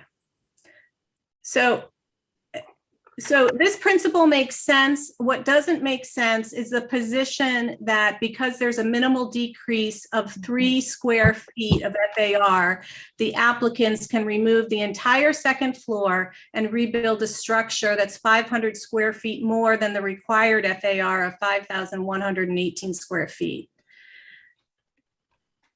So in addition to the variances for construction in the non-conforming setback areas, a variance from FAR is also required here. Third, the fourth factor under the statutory balancing test, adverse impact on the physical or environmental conditions, cannot be evaluated until the board knows whether there will be land disturbance to meet flood protection requirements established by FEMA and incorporated into Chapter 186 of the Village Code. We understand that the applicants have said that there will be no at-grade disturbance because they're not proposing changes to the building footprint. But this structure that they are taking the entire second floor off of was not constructed to be flood resistant. And therefore there's a risk and a possibility that there will need to be land disturbance to meet FEMA and Chapter 186 requirements. So there was a question tonight by one of the members as to what the base elevation requirement is and what the elevation is of the structure. I would urge the board to look at these numbers carefully. I'm not sure that the applicant's representative answered the question correctly. So I just want to point that out. And you know, tonight what has been a lot of questions and answers and new information that we haven't seen. I don't even know if it's posted on the website, this information on a 1990 variance. We would like an opportunity to review that and review any new information that is submitted to the board and considered as part of its deliberations. So because of that, we would ask that the hearing on this matter stay open. I have a question. I was perplexed by something. You Sure. said that they need a floor area variance, and I didn't understand why you think they need a floor area variance. I think they need a floor area variance because they're taking down the entire second floor and they're rebuilding it. So They've you're lost- saying, yeah. so essentially just, you're saying that demolition of the floor space is essentially eliminating it and then they're putting it up again. It's not one continuous application, one sort of application process during which they do certain work. They demolish some, they rebuild some. You're saying, no, you don't look at it like that. From what you're arguing is, no, you consider it separately. Demolition one step, rebuilding separate. Yes, and I also think that the exemption under 342.65 doesn't apply here. The code says no building shall be erected, constructed, altered, rebuilt, or enlarged except in compliance with this chapter. A very similar provision has been interpreted by the second department to mean that pre-existing non-conforming structures are not legalized for future construction and that variances are required. You're saying there's a Second Circuit case, and did you cite that in your papers? Second department case. Second department case, I'm sorry, that's what I meant. You're saying there's a second department case that says that even where you have a pre-existing non-conforming condition, if you alter it, you don't give credit to that condition? Yes, it's Frisetta versus Zoning Board of Appeals, 626 NYS 2nd 263. I'm sorry, 626, what? It's in the Oh, papers, I see it. Yeah, What is it? 626 NYS 2nd 263.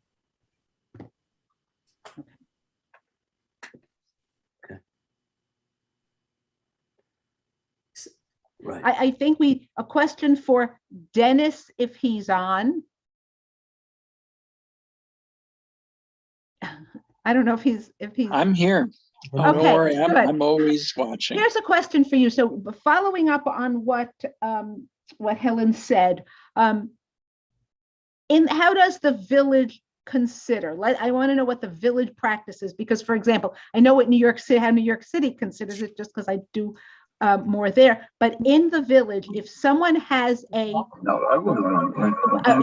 has a building and demolishes, excuse me, Ira, Mr. Milstein, could you be quiet? If while someone has a non-conforming, non-whatever building, and a non-conforming building in some way, physically conditioned, they demolish a portion of it. Does the village consider the floor area that they put back new space or not new space? So it's not a simple answer. In our code, there is a section, I can't quote the section right now to what the listing is, but there is 6 to 8 months, don't hold me to it, giving a rough answer right now, that the whole thing would have to be put back to conform to what is existing. Does that answer your question? Probably not. So let me ask you this. So let me just, I'm going to sum it up if I understand you correctly. What our code says is that if you demolish a non-conforming condition, you have some limited amount of time to rebuild that non-conforming condition. Otherwise, you lose the benefit of it. Correct. Okay.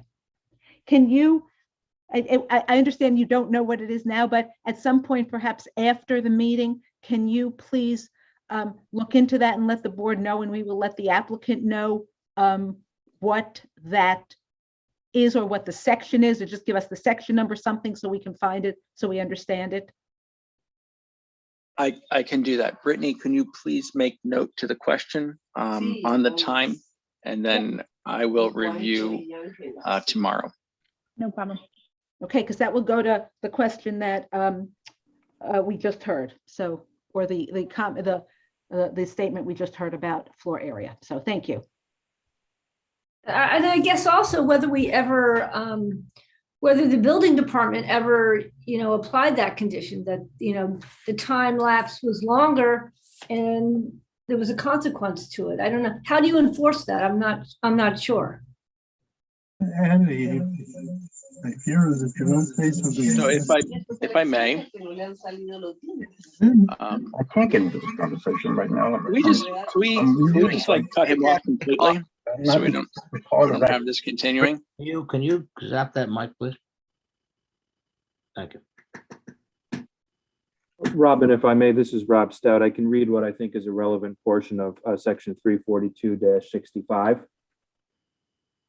And that is a variance from the Zoning Board of Appeals shall not be required for an addition to, enlargement, or expansion of any such building unless the proposed alteration increases or expands the existing nonconformity of the building or creates new nonconformity. No, that doesn't go to my question. That's not the issue here. We understand that. That's why we're giving these, that's why they've come in for a variance, because there's something. The question I have is very different.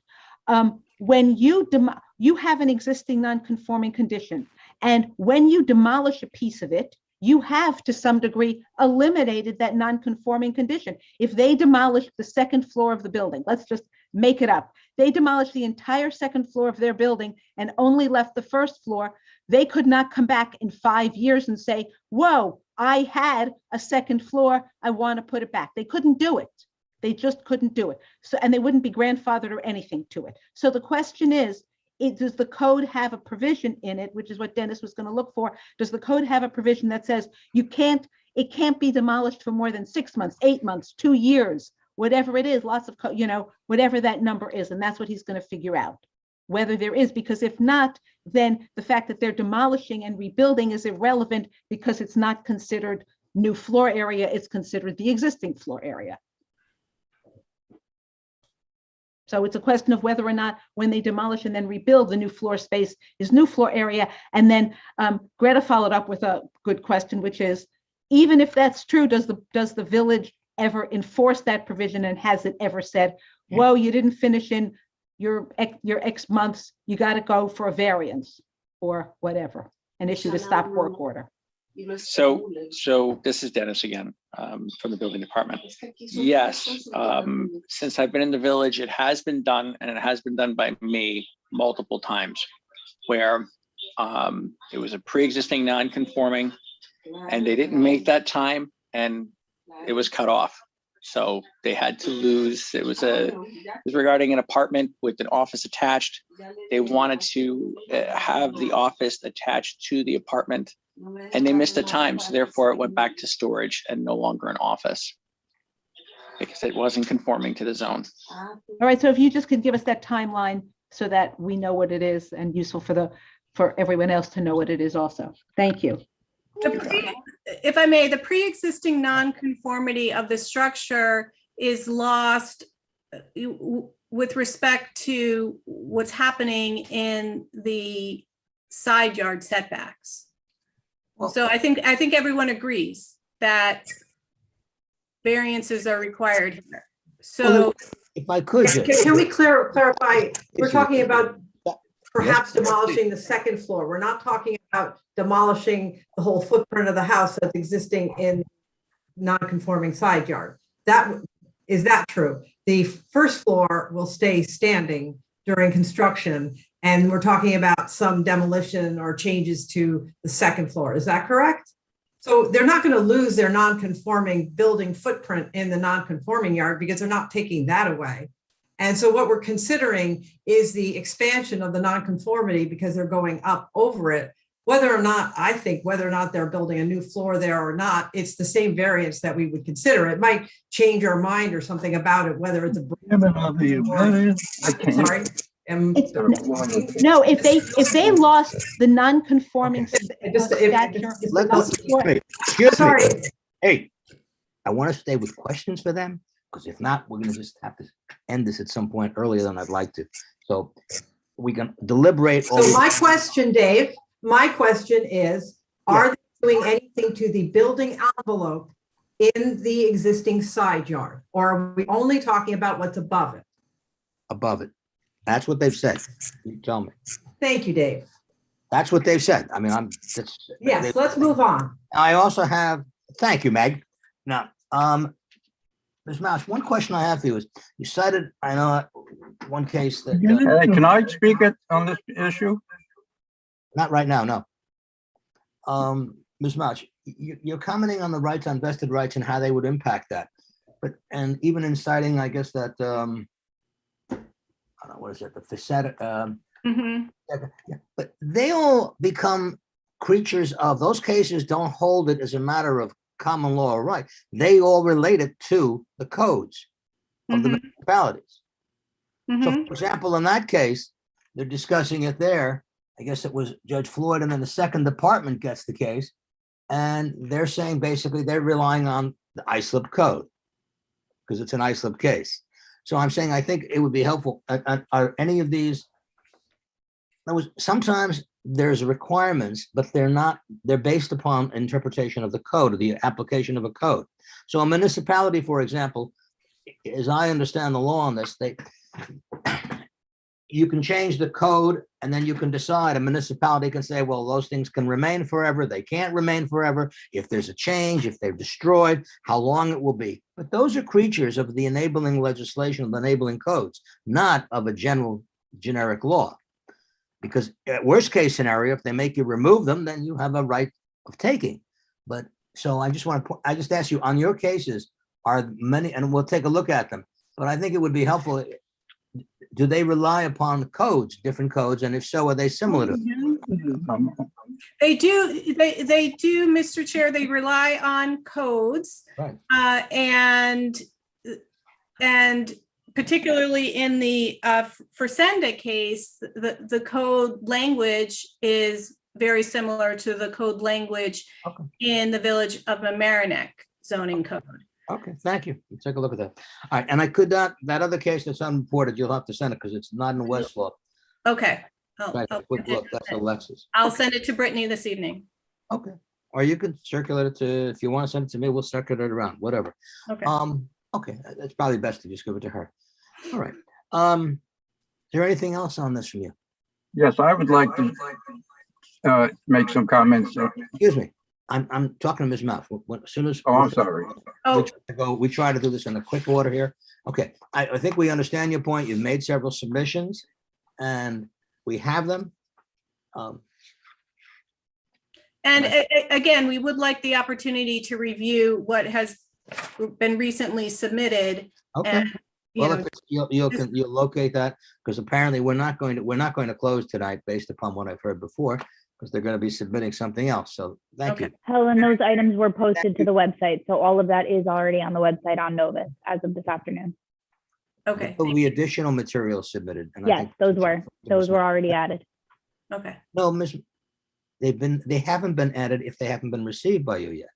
Because I believe that The items that she's talking about from Kristen from this afternoon, I posted on Novus. Those are there. okay, but the ones that they're going to be providing. Yes, that I will circulate once received and post once received. Okay. Thank you again. Thank you. Okay, next person, you want to speak? Yes, I would like to Good evening. speak, please. My name is Arthur Wexler. I've been retained by Mr. Could you turn off you're getting feedback, so I think you need to turn off your sound. You have a speaker on, maybe that's what's doing it. Can you hear me better now? Much better now. Look, computer. It's being turned off right now. Thank you, thank you. I've had My that name happen. is Arthur Wexler. You have to shut yours off. Good evening. Can you hear me now? Yes, again. It's not an advertisement. My name is Arthur Wexler. I'm an architect. I've been retained by Mr. and Mrs. Ira Milstein, who live at 1240 Flagler Drive. I just want to point out a couple of things. I went through these plans almost with a fine-tooth comb. The applicant is proposing to demolish almost all the partitions on the second floor,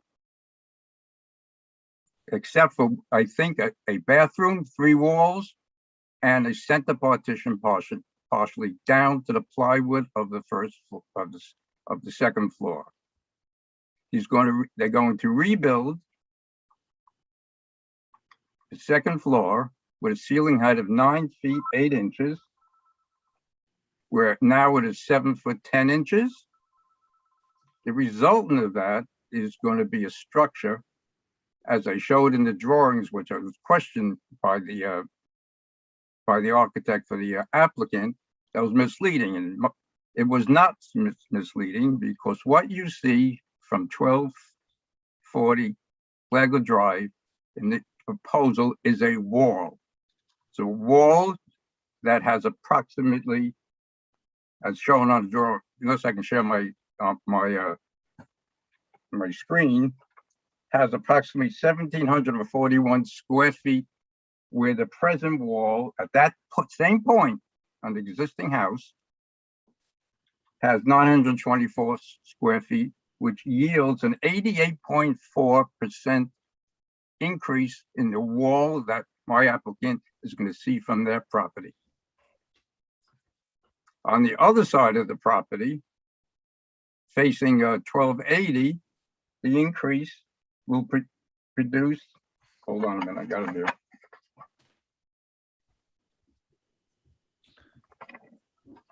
An increase of 31.6%. At the last meeting, a question was asked to the architect of what is the bulk of this house that's being proposed? And I went through the calculations. I went back to my high school years of solid geometry.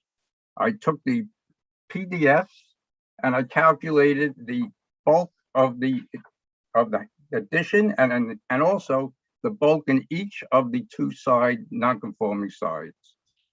I'm going to read you. Because of the proposed design and the increase in height of the ceiling on the second floor, the bulk of the proposed application only on the second floor, because that's what's really in question now, the first floor stays as is 42.4% increase in bulk. When you analyze the both side yards, the side yard that faces 1280, the increase goes up 97% in volume. And that's what you see. You see a wall that fills in the triangles, And that is in their face. On the Millstein side of the property, the increase goes to 70%. Well, hold on a moment.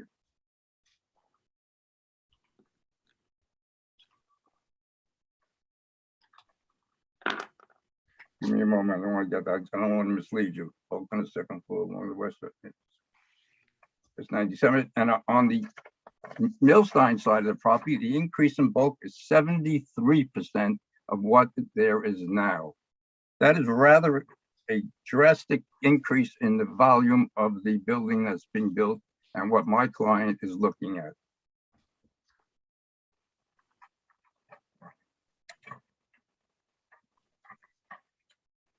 The drawings that I did present to you, which is SK1, which was the view from the Millstein property, and the view from SK2, which is from 1280's property, is accurate.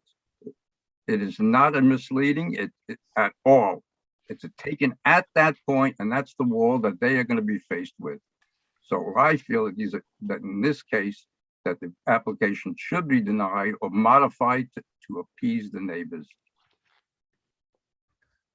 Can I ask you, when I'm looking at this elevation, If you have any questions, I'll be happy to answer with my calculations. Brian?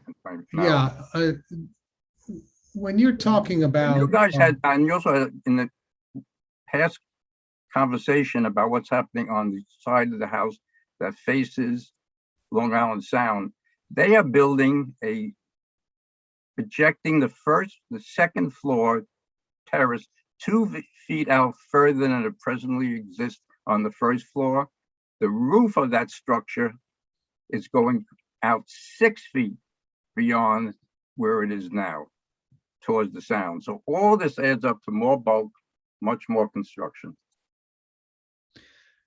is this bulk mainly I think with you're the muted. height? I can't hear you. Why can't I hear you? I don't know. I can't hear you. Can other people hear me? Perfectly. Okay. I think I can do that. I'm sorry, I cannot hear you. Can you hear anybody now, or are you on mute? Can you hear me? Oh, I can't believe this.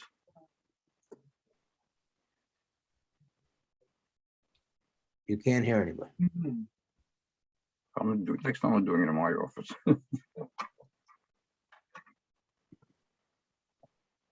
Okay. Can you hear me?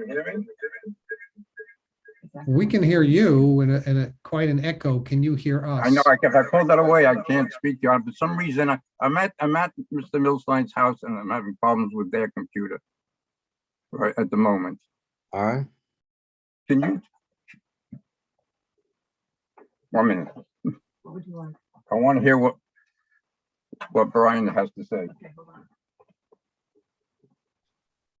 1 moment, please.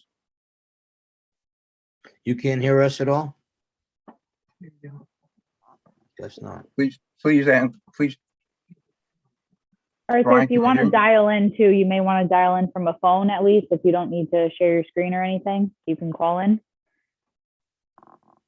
Can you hear us? Apparently not. No, okay. Frustrating. Arthur, can you hear me? It's Helen. Hold on. Brittany, maybe just send him an email or put it into chat Yeah. suggesting he call in someplace. Yeah, I don't know if he why I can't thought hear I us- had better If authority he can't over. hear us, he's not going to be able to Yeah. do what you suggest. 'cause he I won't- know. Yes. I was hopeful. Name and chat. I can call in. Where am I calling? There we go.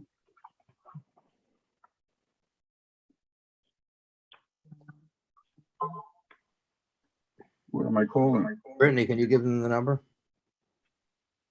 Yep.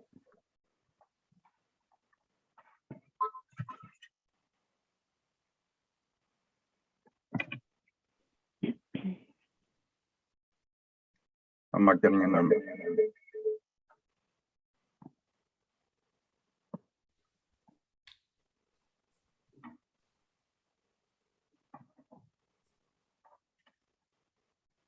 Okay.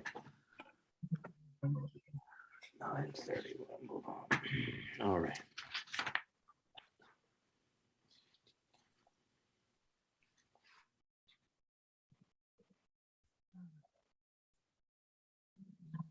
Can you hear me? You can't hear me. Can you still hear me? We can Yes. hear you. For some reason, But we're gonna- Brittany, if he can't see that, if he doesn't, or maybe he sees it now that you've posted something there.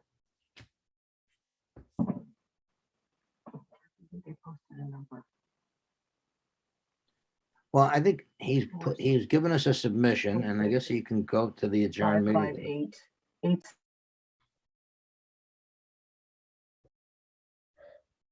Okay, he got it. Can you hear us now? I have to add him one moment. He's not calling in. All right. Is there anyone else who wants to speak? We'll come back to this in a minute. Brittany, is there anyone else who wants to speak? No, I have no hands up. raised. Okay. Given the fact that we have two hearings and it's 9:30, and we're going to adjourn this to get other information, and we have submissions from him, we'll wait another half a minute or so. He can dial in, but if not, let's move ahead.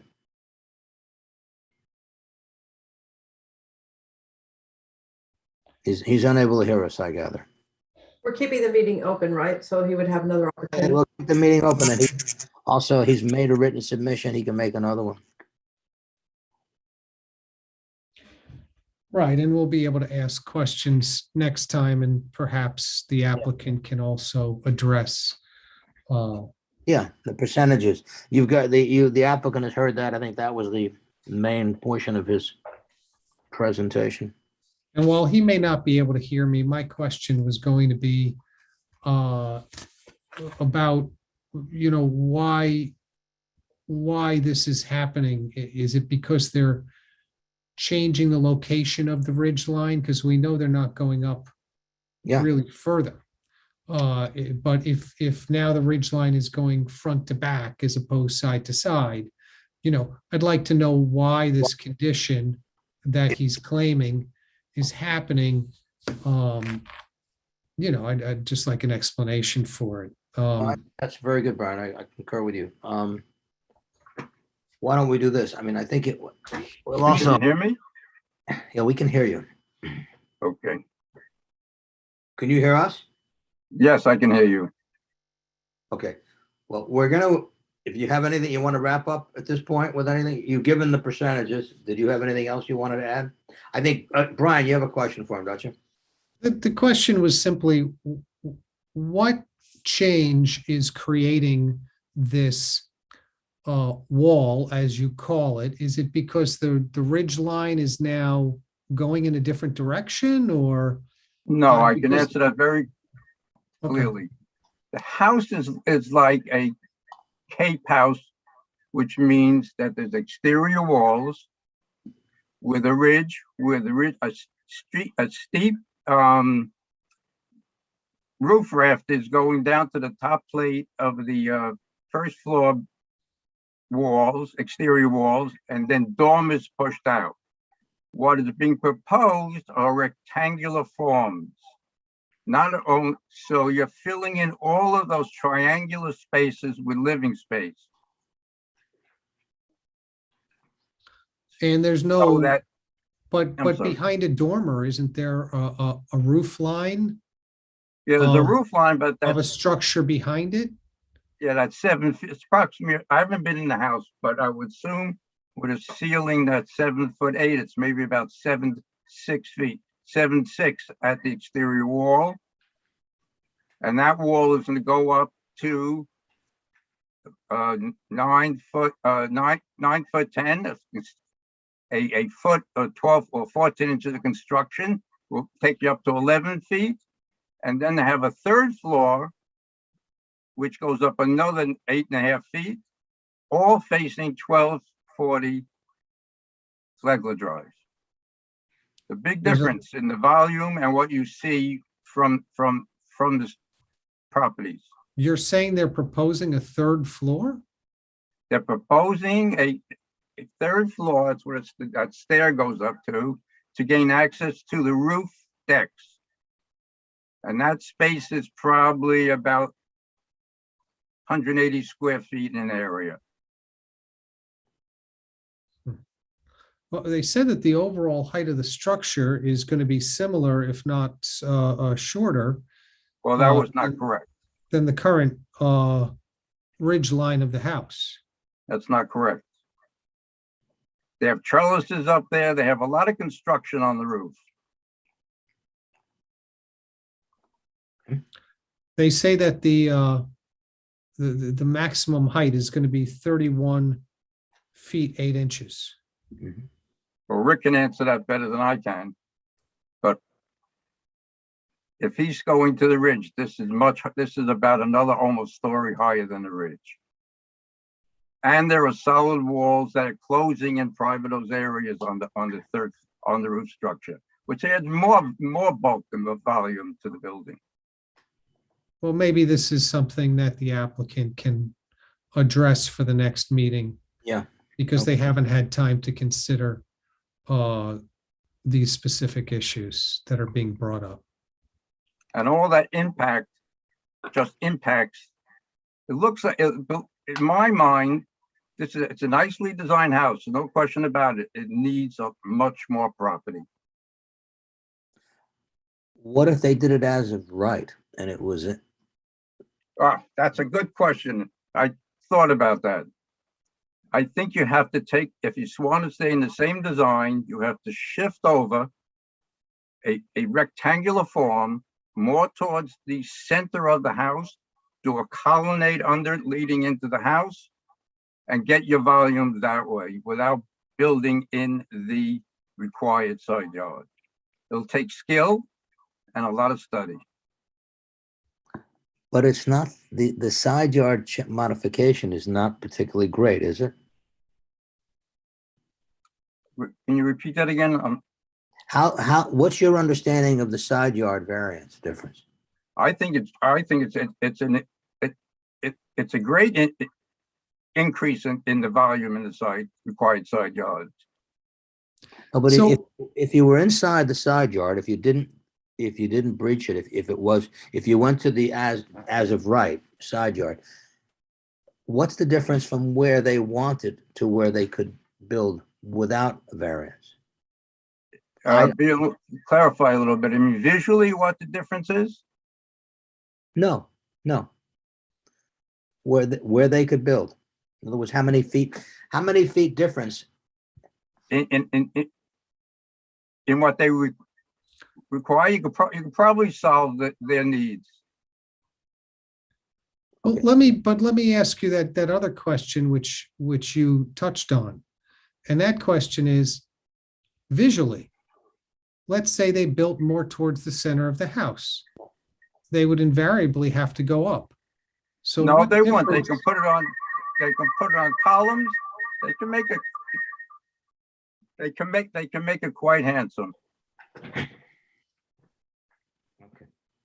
I'm talking about the leg that comes out on the north side of the house. I call it the east side, but north side. That goes from the 73-foot long elevation. The north side would be to the other neighbor's house. No, the north side would be towards 1240. Oh, your side. Right. Now, And you're what's saying- now? Your client has a house there now? Yes, he owns the property, buildable property that's next to it. And his house is next to that buildable lot. And that's unimproved, correct? Yes, the lot in between, but it's still a saleable lot. It will diminish the value of that lot. What's being proposed? How long has your client owned that? No, which one, the house or the lot? Both, I'll take both. 11 years ago.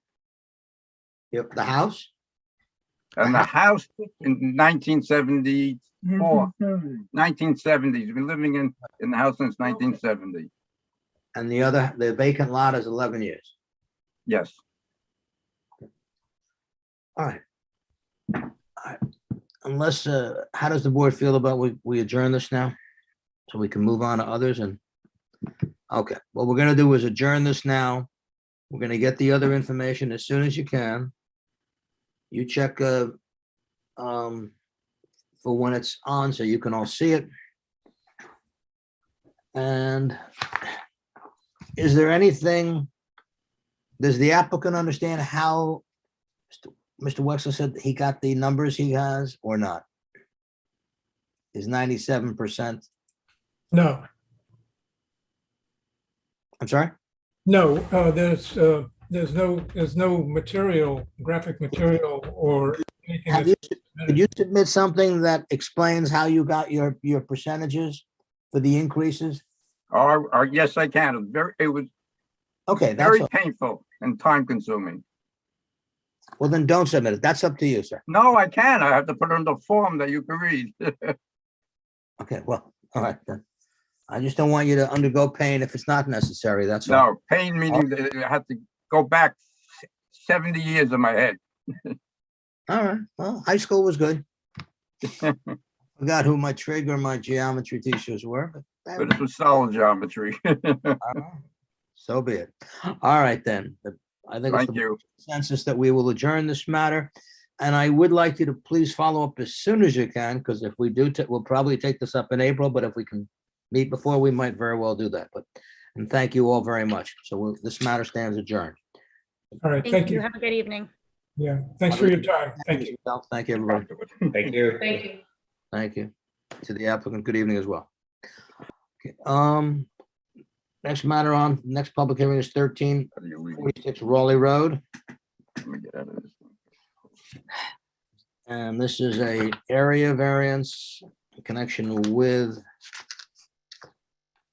let's see. This is the deck, I believe. Is the applicant here on this matter? If you can raise your hand, anyone who wants to speak. Maybe the applicant fell asleep. That's definitely a positive. Hello. Oh, how are you? Good evening. Hi, good. I'm learning a lot. Okay. All right, can you identify yourself, please? Yes, I'm Megan Walton. I'm the architect for Ken and Addison Forget. And Okay. Ken is on as well. There they are. That's super. Good evening. Good evening. Okay. Um, Sorry, we're running late, but we are. that's okay. I think we're a little more straightforward, so I think we can get to it kind of quickly. As it is now, my clients, should I share my screen? Please. I think that'll make it easier. So what we want to do, let me, I'm going to go to the pictures first. So my client, they're very close to their neighbor's property line here on the left side of the house. But as it is now, there's an existing stoop. And this stoop, I guess you can, this is how this stoop kind of connects to their backyard, to their back patio. And what we want to do is connect this stoop from this living room, what's going to be the living room door, to the back patio, and then also to the driveway as well. So the existing stoop is already 3 feet into the non-conforming area. What they need here, they need a combination of the 2 side yards to be 14 feet and the minimum to be 6 feet. So as it is now, we already have an encroachment on that area. And it really isn't a safe connection from the house. So because the house is a split level, the back of the house are the bedrooms, the front of the house are the public spaces. And as it is now, there's not a good connection from the front of the house to the backyard. And they have 3 little kids. They have older parents. We just need a safer connection from the public spaces of the front of the house to the backyard. So as you can see in this picture here, It's a little bit difficult of a grade. The stairs are actually not facing the driveway. And so there's a few reasons why we really want this pathway, this deck, about 3.5 feet wide, just wide enough to be to code and have the proper clearance, to get to the backyard. We do have more space on the right side of the house, but the left side is where the driveway is. It's where the door is to the living spaces, to the public living spaces. And then it's also where there's an existing patio that we'd love to connect to, if possible. So you can see the proposal in this 3D drawing is taking the steps and facing them now towards the driveway. So from the driveway, they'll be able to go up the steps into the house, into the living room, and then into the more public spaces in the front of the house. And then they'll be able to connect on a path, a narrow kind of deck, just wide enough to get them to the back of the house, to their yard. So the existing stoop is about 27 square feet. And then what we're proposing is about 97 square feet. So you can see that it's connecting to this existing flagstone patio. What's the current width? What's the current width of The the current width stoop? is 3 feet, but because we're going to have some structure, I wanted to make sure there was an easy clearance of 3 feet with the handrail. So you're proposing what 3 width? foot. I was proposing 3'6", but we are happy to, make it just as wide as it needs to be to code. 3 feet. I have a question about,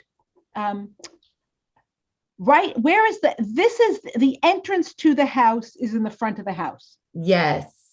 So are you now adding a second? That's essentially what you're doing. You're adding a second entrance to go to the house so that you can enter from the side as well as from the front? Yes, so they have an existing side entrance right now. And it's the entrance that they'd like to be able to use from the driveway, and that they'd like for their older family members to be able to get more directly into the house. Ken and Addie, you can correct me if there's anything I'm saying wrong or anything you want to add. But oh, sorry, go ahead. Well, I think just the way it stands now, there's like a huge, probably like a 2-foot step to get into the backyard from that pathway that exists under those stairs. And it's really unsafe. It's a tripping hazard. My kids have fallen off of it so many times. So we just want to try to make it level when we are going to the backyard.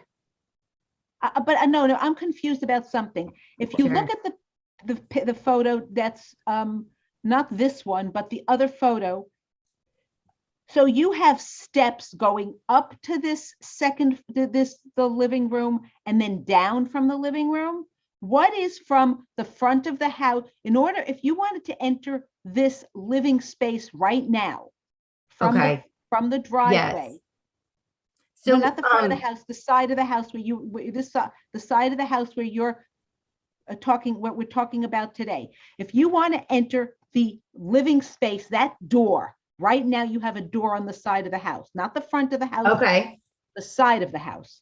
This door. If I wanted to go into that door from the driveway, I'm walking all the way straight back to the stairs and then reversing to myself. Yes. Oh, correct. So what you are doing is you are bringing the stairs to the front. Right. And then extending a deck.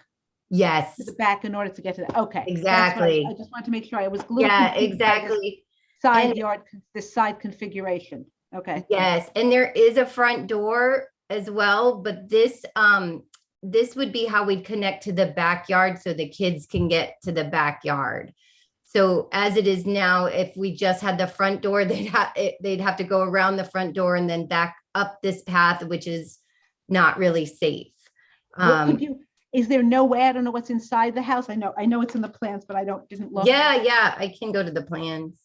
Can you, just because we're looking at alternatives, right? So one of the questions is an alternative. Sure. What could you just, since the rear yard that you're trying to get to is in the back of the house, could you not just put a door in what room is there so that you could put a They door said to the back? bedrooms. So this is a split level house. So when you walk into the house, here's your front door. Here's as it is now, this is the existing plan, but the back of the house is not changing. When you walk into the house, you're on a level where there's going to be the kitchen, there's going to be the living room, but then you have to walk up 4 steps. And then you're in the back of the house, which is higher than the front of the house. And then these are bedrooms in the back of the house. What level is the deck on? So the deck is on the level of the living spaces. Okay, so if the deck is on the living space, is the living room, why couldn't you just put a door from the living room onto the deck straight back and go out that way without needing this new side yard condition? Oh, because the living room is in the front of the house. You can't get from the front of the house to the back of the house. So that was my first question. Yeah. What is back there? What is that space? Oh, that's a bedroom, but that's the split. Yes, so it's higher. It's higher than the existing patio. Okay, I got it. And the front of the house is lower, 4 steps lower than the back of the house. I got it. So and then the other problem is lower than the back of that. So if you wanted to, I realize you might not want to, but if you wanted to put a door from the back of the house into the rear yard, you'd have to put some steps there. Yes, and there's a big rock outcropping right outside the back, which I could show you in another image. Okay, I got it now. Okay.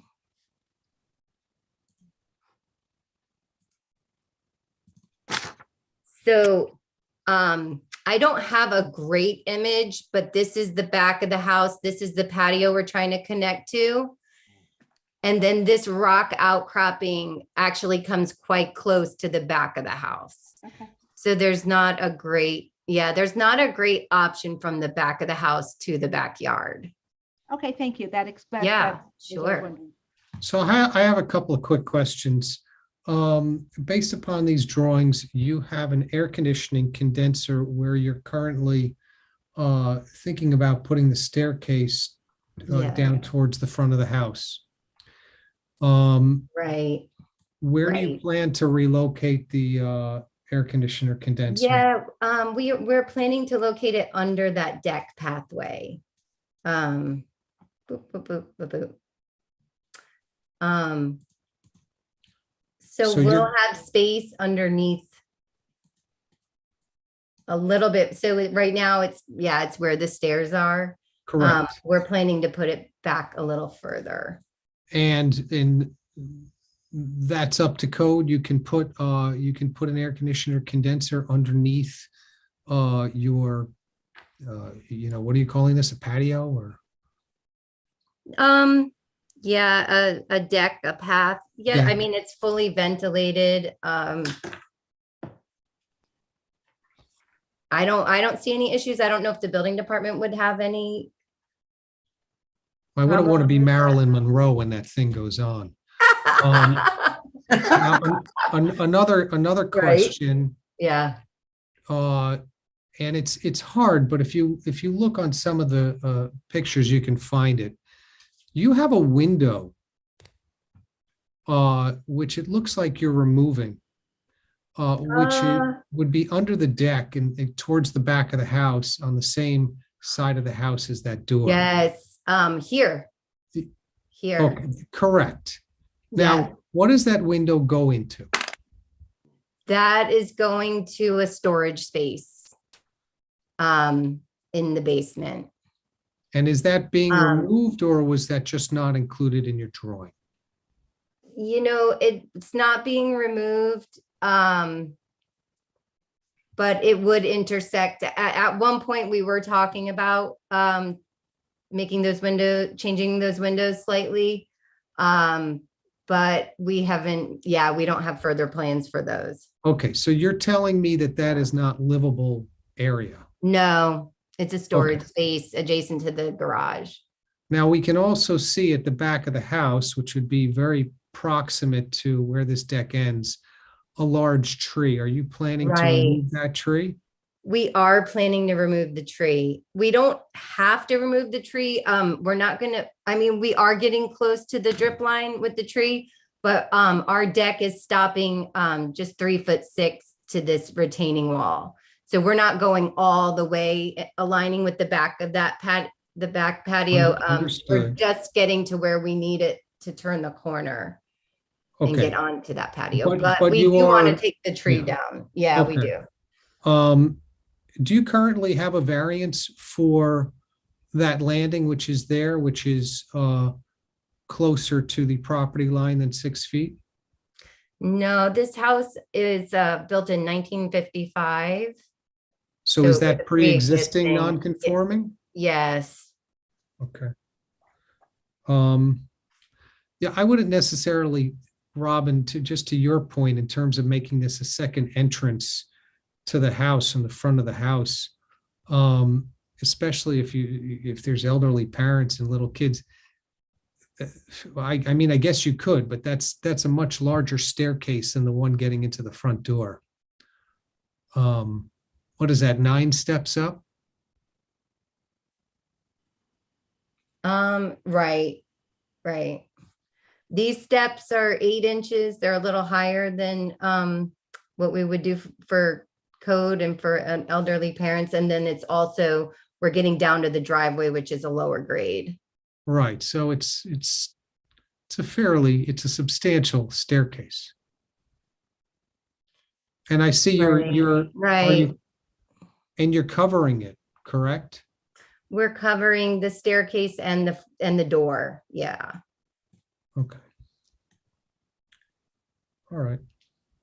To us, we think it's a little bit easier than, there's a few purposes to this, getting from the driveway up into the public living spaces of the house, but then also just a safe way to get from the house to the backyard. Understood. Yeah, Thank you. you're welcome. Chair, I had a little bit of difficulty seeing mention from the lot line on the side to these stairs or to the new stairs. There seemed to be a couple of different dimensions. Could you clarify what's the existing encroachment in the side yard and what it will be? Right. So the existing stairs are 3 feet wide. We want to go to 3'6" to take into account the structure of the covered section. At the front, we will have 3'4.5", and then towards the back, because of the angle of the property line, we have a bit more. The combination of the side yards is more than 14, so that is a good thing, but we are encroaching on this side. But we do have that combination of the 14 feet. And a zoning table in your plans here? I might have missed it. I couldn't find a zoning table. With FAR and all the different yards and things. Yeah, we're not changing the envelope of the house at all. But I can add that. Yeah, there was also a question regarding a difference in the survey. Yeah, I have the survey here. What was your distance? I'm just trying. You have, I can't find it on it right now, but it was basically. Here's the survey. So Yeah. the survey does not, so the survey is only measuring to the corner of the house. And it is showing the platform, but it's not giving a dimension to the property line from that platform stoop that's existing.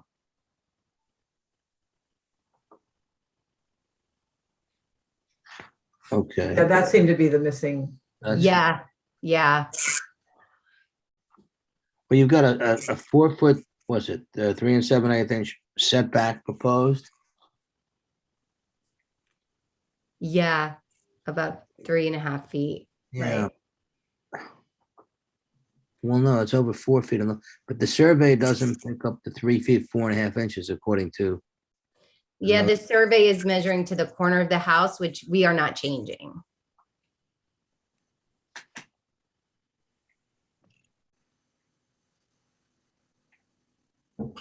And we would like to add that the neighbor does not have windows on the side of their house. So, and it is quite tucked in, this deck. It's really not going to change the character of the neighborhood in any way. We just think it adds so much to the safety of the house and getting the kids to the backyard. So we're really hoping it's something we can do.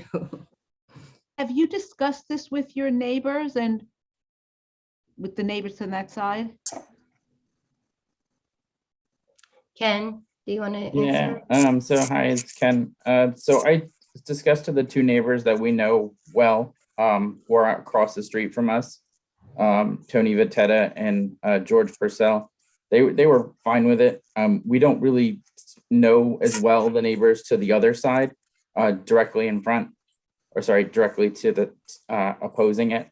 But I assume if they had any concerns, they would obviously be well informed to raise them here. I'm sorry, I was confused on who you spoke to. You have not spoken to the neighbor immediately adjacent to the Yeah, stairs? I don't know how well they know us, and because we have the fence in between, we don't necessarily talk to them that much. But I would assume they would come here with any concerns. Have they expressed any concerns to you at all, or did you hear? they haven't? No, they're really friendly, which we should probably actually reach out more often to them. But yeah, we haven't had much chance to interact. They received notice of this, though? Yes. Let me just ask, is there anyone else here who wants to speak on this application?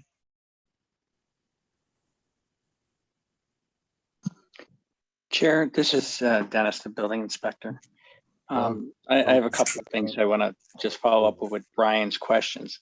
So the window that's coming out of the basement, at the time of building permit application, we'll review that. Air conditioner, the condensing unit outside, most have a 1 foot to 3 foot clearance on the deck. So we'll make sure that's according to New York State code on the new position, if it's the same equipment or not.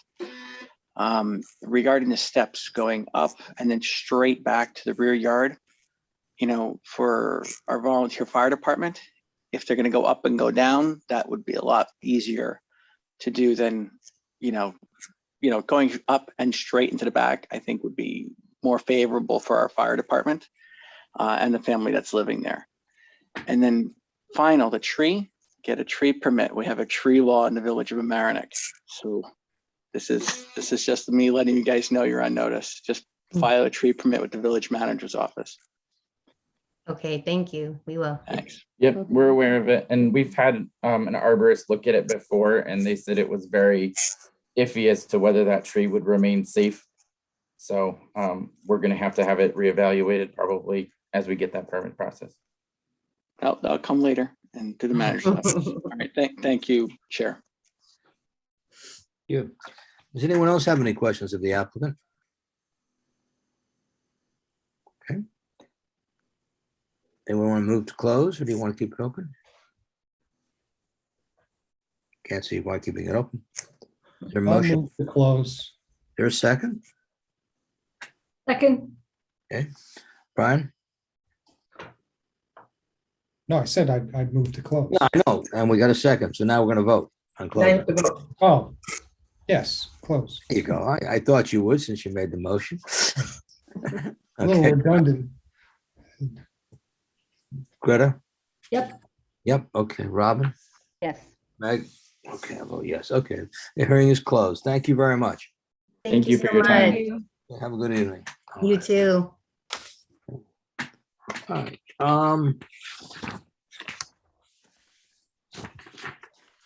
the next hearing is, Yes? Chair, I just have to step away for a couple minutes, so Want to take you got 5 enough minutes? people, you got enough people, you can. Okay, whatever your pleasure. I mean, okay, we can, want to take a break or want to just continue? Anyone have either a feeling either way? No? Okay. Do we have the next applicant here? Let's see, it's on, oh, it's at 211 Mamaroneck Avenue. I believe it's Paul Noto. This is on a renewal of the special permit for Nona Corolla Restaurant.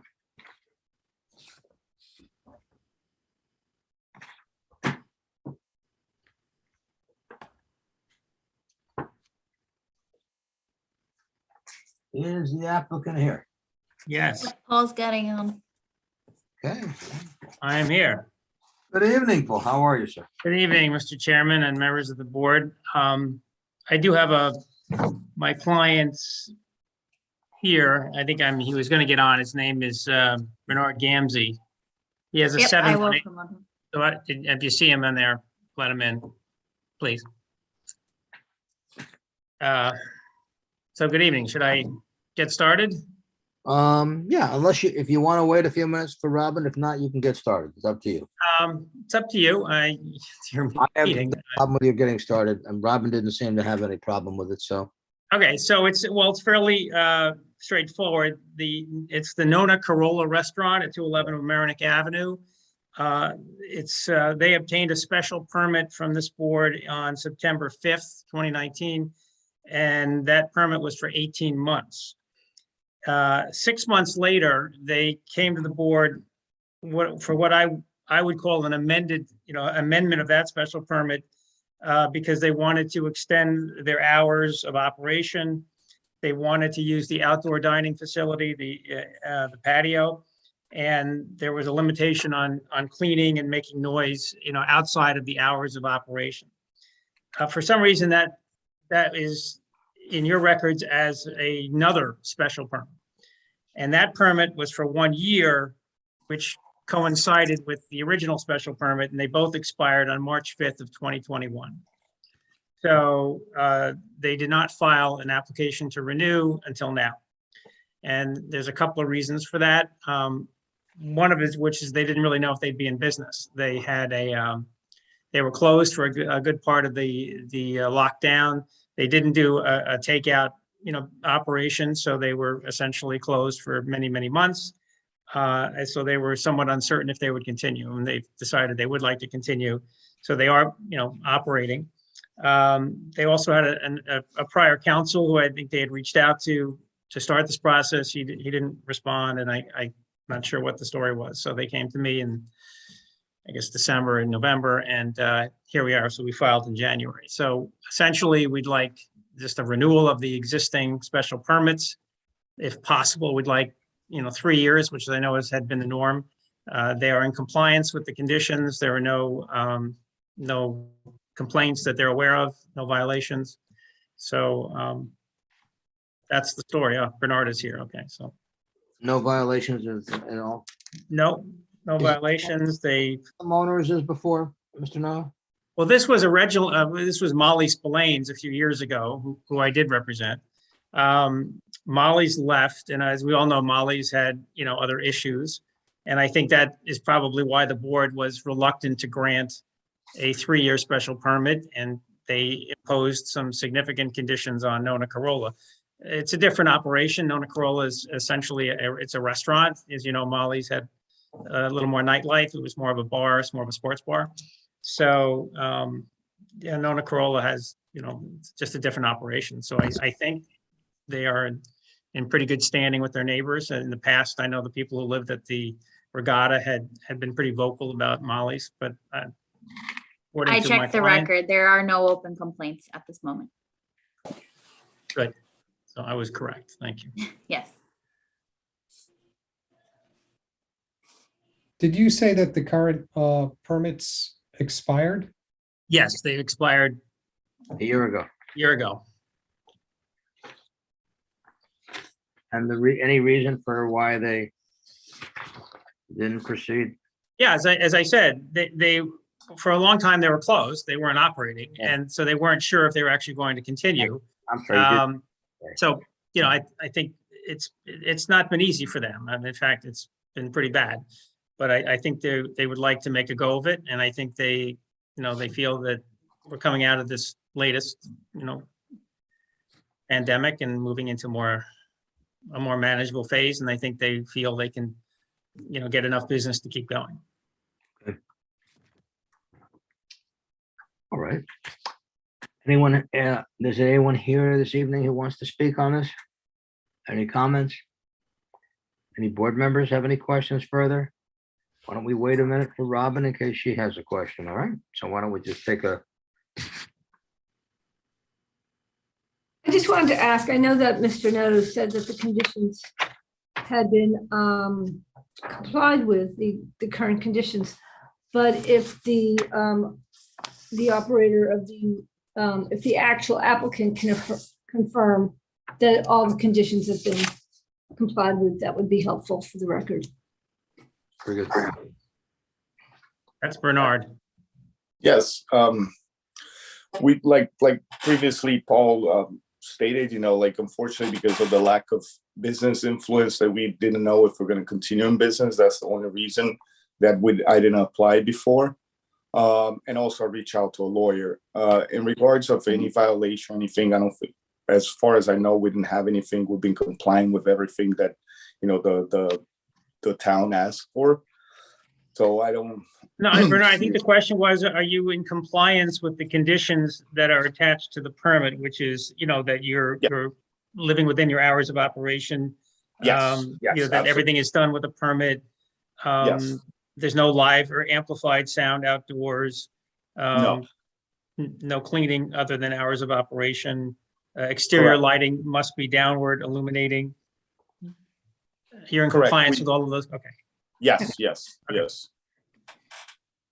Thank you. They're going to stay the same as they were before, correct? They what? Same hours as before, correct?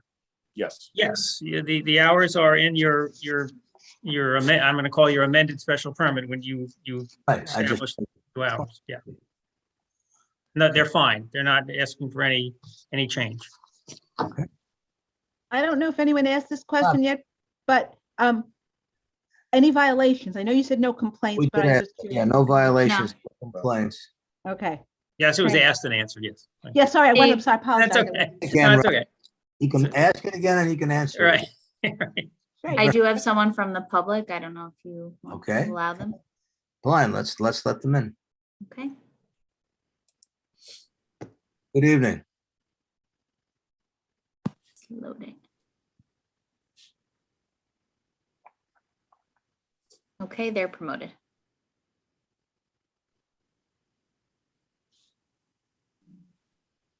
Good evening. All right, can you hear me now? We can hear you, but we also need the video. I have to put that on. I'm not sure how to do this stuff. Hold on. What do I do? Oh, okay, I see it. Hold on. Sorry. Can you see? You got it? Now we see you. Okay. Hi, guys. First off, thank you very much for everything that you guys do and continue to do. My name is Lucia Tadavito. I live at the Regatta. I am on the Regatta board, but I am not representing. I'm not representing the board. Just here for myself and residents of the Regatta. Just to clear, go ahead with the application. Nona Corolla has been very, very good. What a big difference from Molly Spillane's, and we all appreciate it. And we like a nice neighbor, and thank you. No complaints on our end. As if you guys, just if they keep the same hours, and I think the residents that I've spoken to on my side of the building, saying that everything has been quiet and no loud music or noise outside, which is very good. So, they appreciate it. So just wanted to, bring that to your attention. Thank you very much. Thank you. And that's it, yeah. Appreciate you commenting. Thank you. Yeah, so they are not looking to extend their hours? Is that what I? That's correct. They want the same hours. Perfect. Okay, great. Then we're all good. We're good over here. Super. Thank you so much. Thank you. Big difference, you. guys. Good evening. Thank you. Thank you. Okay. Like all my applications, right? People love them. It's so nice to hear that. I'm in shock. I'm mesmerized here. Right. No, it's nice. From the previous hearings, was completely there. Trust me, I still have the scars from the Molly application. So You guys, and so do we. You have to give credit. You have to. You have to give credit where credit is due, and that's where the zoning board comes in, and that's where Nona Corolla comes in, because they followed the directions of the zoning board. That's all we could ask for. Thank you again. Okay, thank you. Have a good evening. Yeah, so the only difference is we'd ask for a 3-year special permit, if possible, as opposed to 18 months or whatever. Okay. Super. All right. Is there an application to close on this? I make a motion to close. Okay, is there a second, please? I'll second. Okay. Meg? Yeah. You're not talking? Yes? No, I don't think. Can we hear you? We didn't hear that, Meg. Meg is on mute if you're asking for Meg. I will repeat. I was off mute. I said yes, but everybody was talking. So now, yes. Right. Yes. Greta? Yes. Robin? Yes. Okay. You vote yes. Thank you. The hearing is closed. Thank you very much. Have a good night. Thank you very much. Thank you. Good night. Take care. Good evening. Okay. Real quickly, I think two things. I think we can take up a few if you want to. There's a few few resolutions that have been prepared for us. And at the same time, I also think that we should have a short meeting to really deliberate on some other matters that I think are going to take a little longer to deliberate on. Can we do that some point in March? I mean, the next 2 weeks, is that a problem for everybody or anybody? If we just do it for an hour, one night, one evening? David, what are you suggesting can you be more specific about what you're suggesting? Yeah, I will endeavor with the utmost of sincerity to be more specific. I think that there are some resolutions that have been drafted that we can now deal with, that I don't think are that complex. And I think the other item that I think is, given the number, we might want to have a special meeting for an hour. Now, I say that for the following: it would be helpful to move things along and deal with some other items and some other resolutions and deliberations, because we seem to have gotten suddenly backed up on them. But at some point, I believe, starting in the middle of the month, is it March 16th, maybe? In anticipation of St. Patty's Day, I think we're going to go to going live again, which means we will be meeting in person. I believe that's not finalized, but I believe that the executive order that provided for us to meet this way will be coming to an end.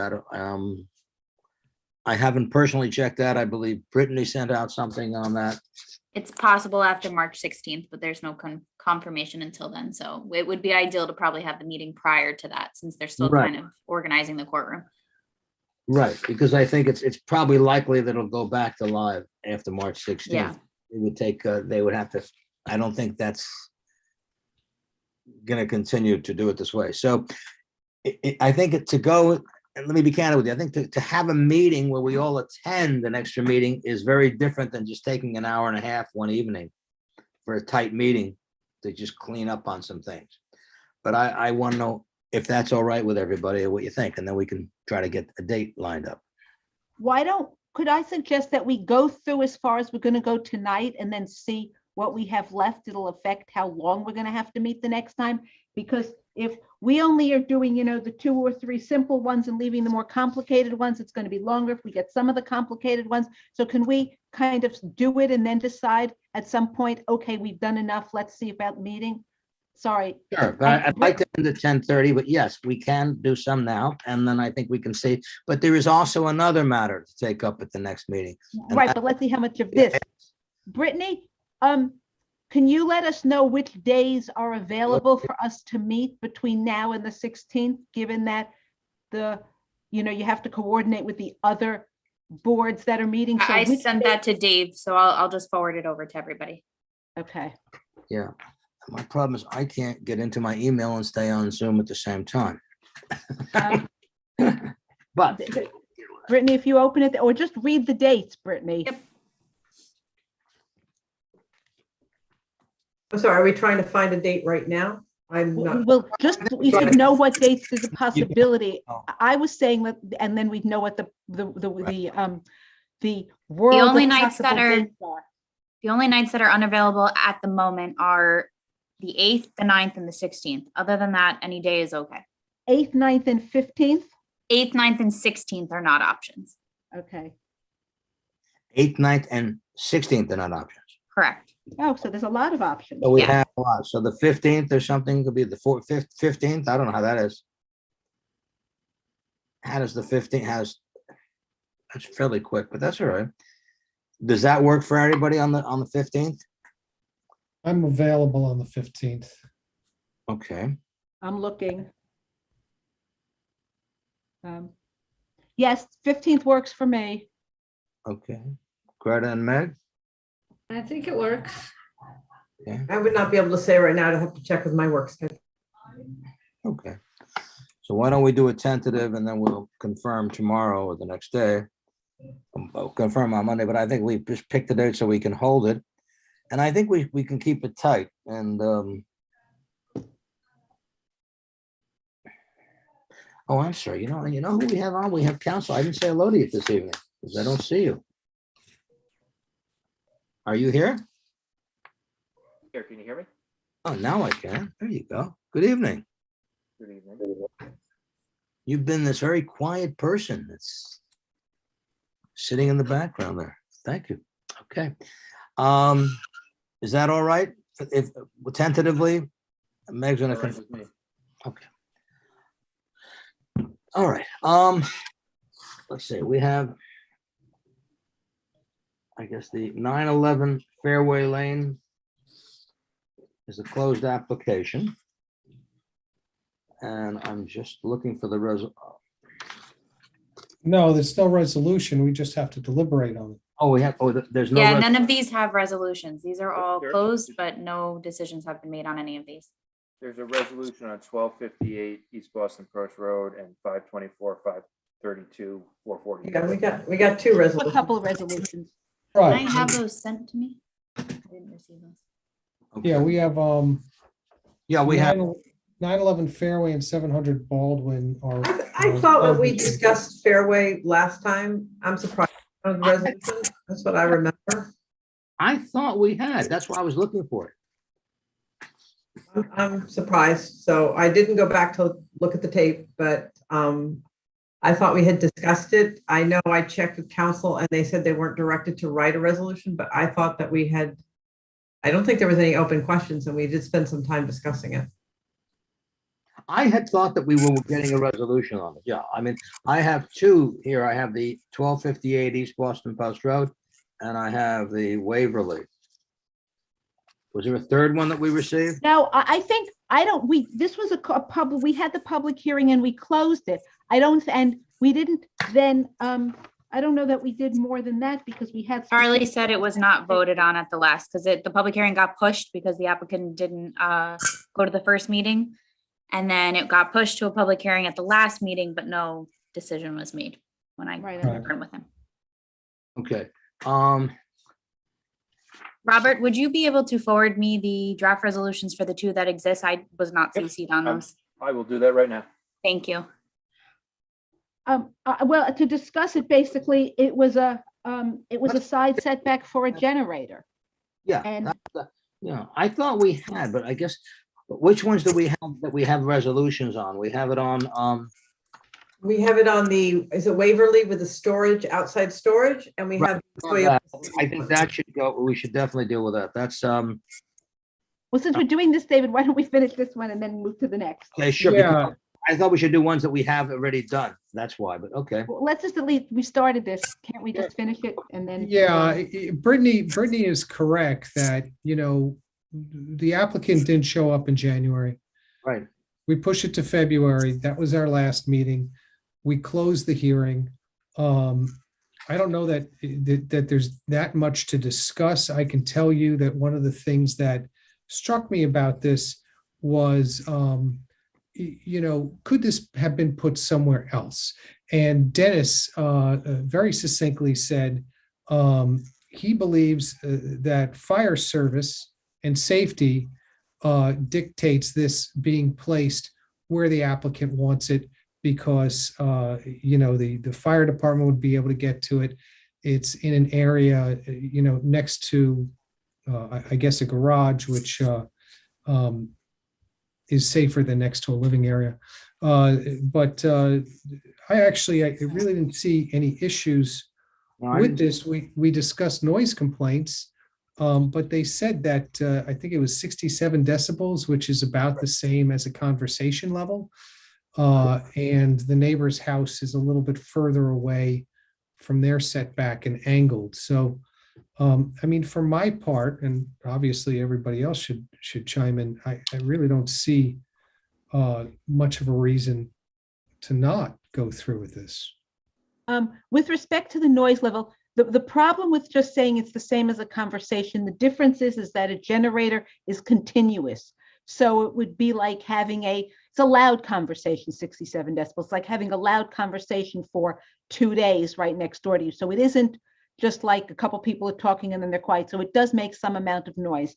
But it seems to me that the fire department, as told to us by the building department, was a significant issue, because otherwise it would have made sense. It might have made sense to move it somewhere else further away from a neighbor. But I think given that, and given it is only an emergency generator, it's not like they're going to have it. It's not like an air conditioner thing that's on 24, Right. 7 or whatever it is. Not that it makes as much noise, but just so I agree. I don't think I have any problem with it. And by the way, do we want to put a condition in on when they could have the testing? There was an automatic testing period usually, that it should be during the, I don't know, afternoon or something. it's not a If bad we can do idea. that, it sounds good. That's a good idea. I'm sure that you can put that on a timer. I live next door to wonderful generators that all of a sudden, and I know this one was lower. We checked it actually, because I think I commented the last time. I always know when the electricity goes out at night, not because my room lights up, but because I wake up from a noise. Well, but also I just want to speak to that as a practical matter, because I'm in an area where, exactly the same thing happens when the power goes out, but people bring their portable generators, which don't need a permit whatsoever. And they are much louder than these machines, and they go as long because, they're on until the power is resumed. So I actually think that by having, a generator like this put in with an attenuation shield around it, it would prevent that homeowner from having to, let's say, have a machine which is outside, which has no attenuation, with a gas motor, which just, first of all, makes more pollution because it's not natural gas, and secondly, just makes more noise, and there's just no controls over it.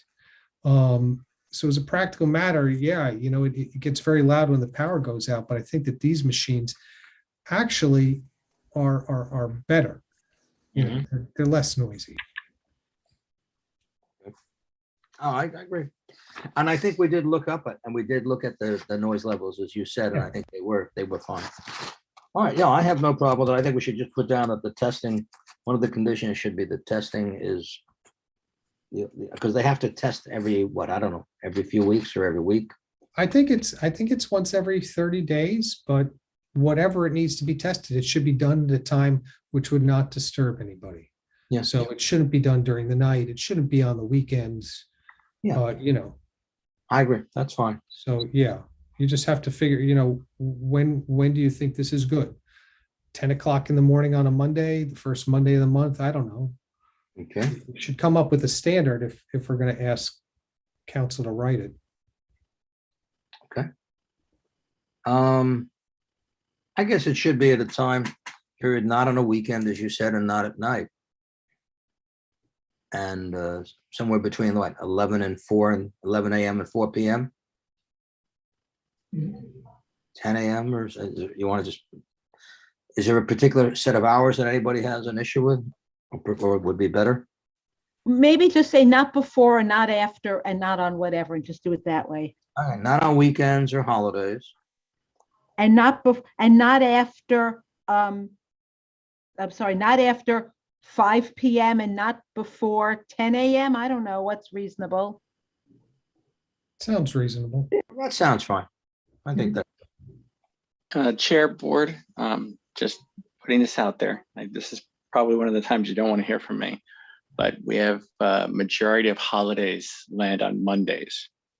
So just put that into considerations, like Mondays and Fridays, maybe not doing that, because then they'll have to pay for the Generac rep or generator rep to come back out and reset that so it misses that Monday or misses that Friday. So, you know, the holidays, you know, if it happens to run on the 4th of July, you know, sorry about that. It's a rotating holiday. But as for the fixed Monday holidays that we have throughout the year, we could avoid that by not having it run on a Monday. That sounds reasonable. Yeah, that sounds reasonable. Okay. You have that? Has anybody done statistics? Is Wednesday the least holiday day of the week? Well, you could tell by the number of times when your garbage gets picked up, how often has your garbage not been picked up because you're on the Monday, Thursday, or Tuesday, Friday schedule. So Wednesday seems to happen very infrequently. Yeah, I think Christmas is an issue. And New Year's Day. And New Year's, yeah. Are the big ones. Just say no holidays. And the 4th of July, I guess, also as Dennis said. So that's it. The rest all is all Monday these days. It runs for such a short period of time, the generator. And then, you know, the generators that are already on calendar to run, that would lead into a violation that we would have to now issue. Hey, my neighbor's generator ran on Tuesday. Meanwhile, it's supposed to run on Thursday. Hey, inspector, go out there and get him. And I would have to go back to the zoning board and say, well, it was appealed at this time. So everything that's, you know, after my kid's birthday is is conforming to the zoning code. The sound, you know, this happens all over Westchester County. It runs for a short period of time. No matter whatever happens, we're going to probably get 1 or 2 complaints. So just do you know how long they run? Is it 10 minutes, a half hour? Do you know how long? So it all depends on the unit. So I think we're talking about a 22 kVA, if I'm not mistaken. So it should run for anywhere between 5 to 12 minutes. The board inside will actually specify how long it'll need to run for.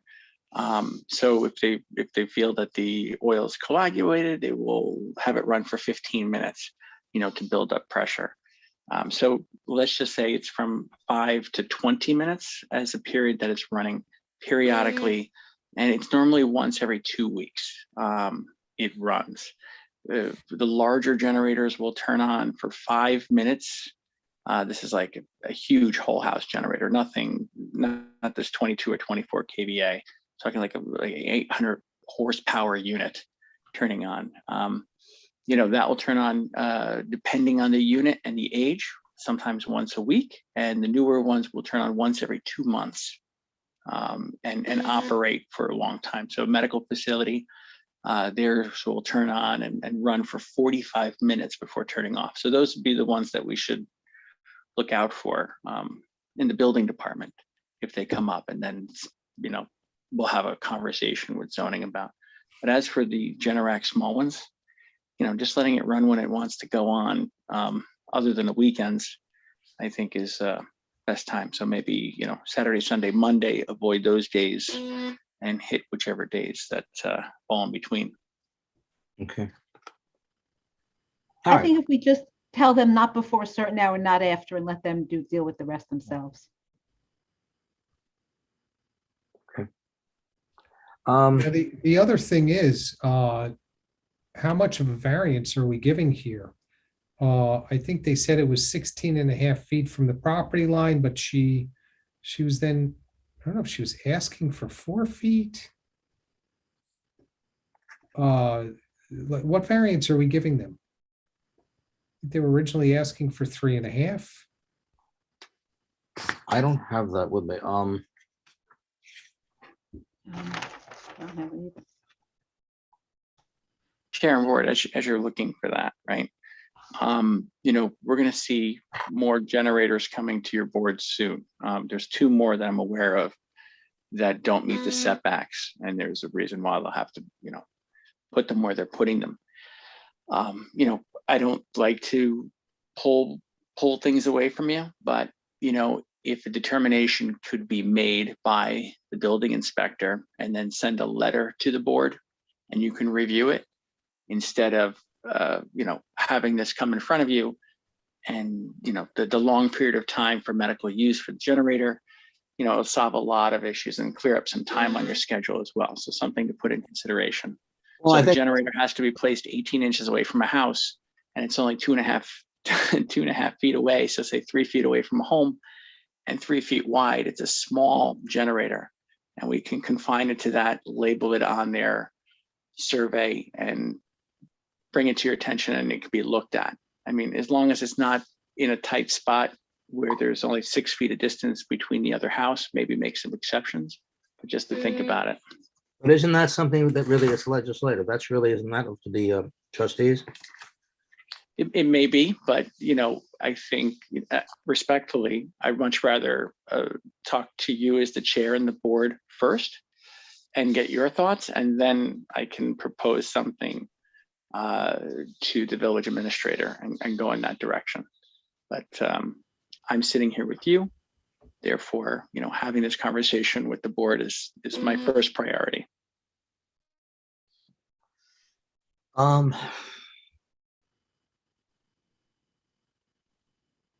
We can recommend it, or we can do nothing about it and let them, I mean, I think that's really.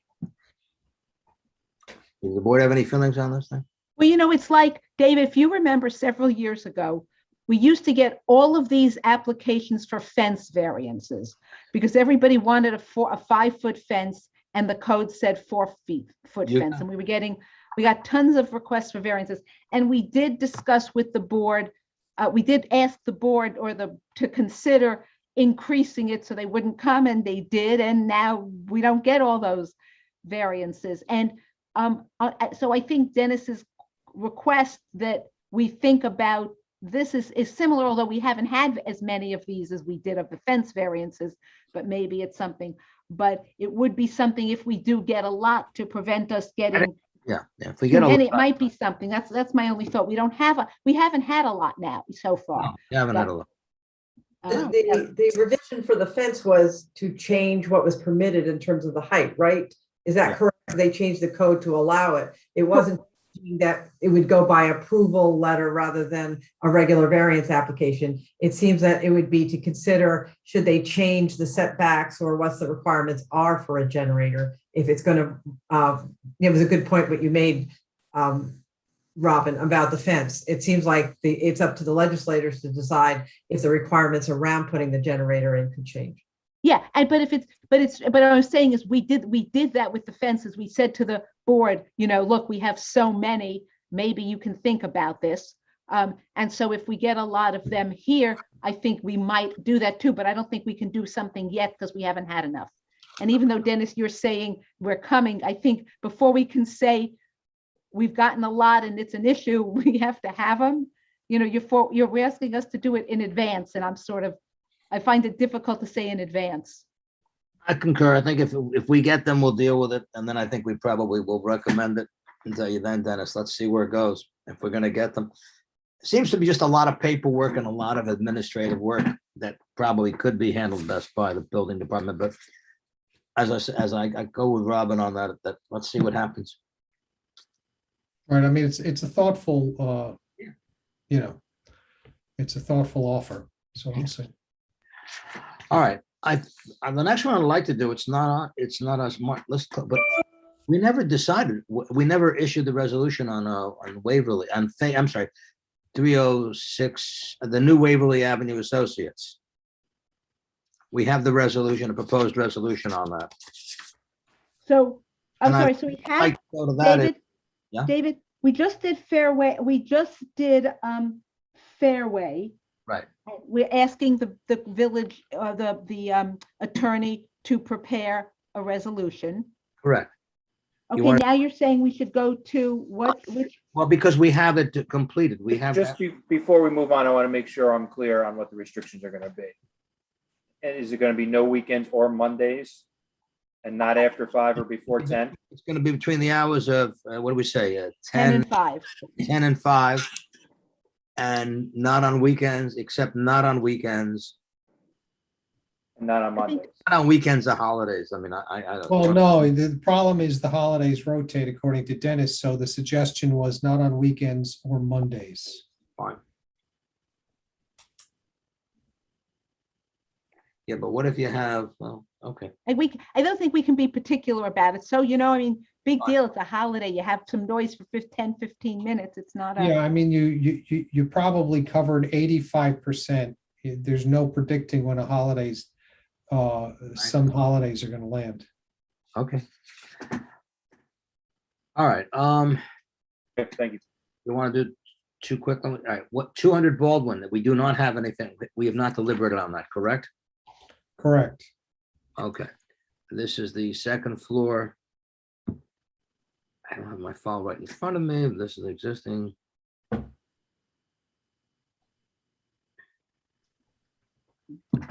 I don't think there was an issue. Does anyone remember this one better than I do? Because I don't at this moment. I remember it wasn't. they were, I have the plan, but I'm trying to look at what they were doing. Oh, yeah, they were, They were doing the, They're adding a second floor Adding a within second- the footprint of the home and not the bump out for the kitchen in the back that somehow got put on, but the variance is for the setback in the backyard, and that backyard just backs up to 95. right, oh, that's correct. Yes. It doesn't impact anybody. It was absolutely, you're absolutely right.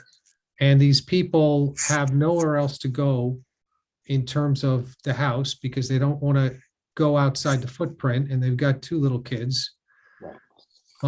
And I've seen that street. It really doesn't change the character of the street, and it doesn't even change the roof line that much because there was another roof line in the other direction, which was about the same ridge height, if I'm remembering correctly.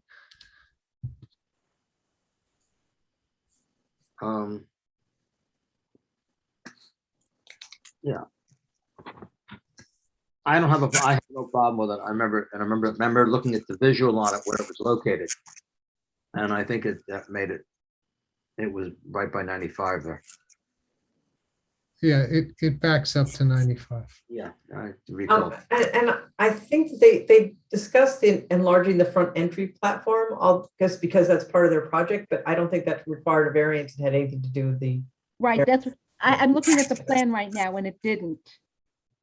So I think they were just telling us everything that they're going to do, but that really didn't Right. go into it. Correct. Okay. I have no problem. Right, they have some non-conforming conditions, but those non-conforming conditions, like their side yard, is not being changed. Right. No, it's right in the middle of the house. Yes. All right. Anyone want this drafted up then? Sure. Yeah, let's get this drafted. Yes? Yeah. Okay.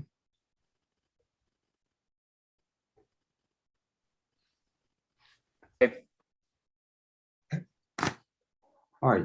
Bob, you want to draft that for the next meeting? Yep, we'll prepare for the next meeting. Fine, okay. Next is the Waverly Avenue.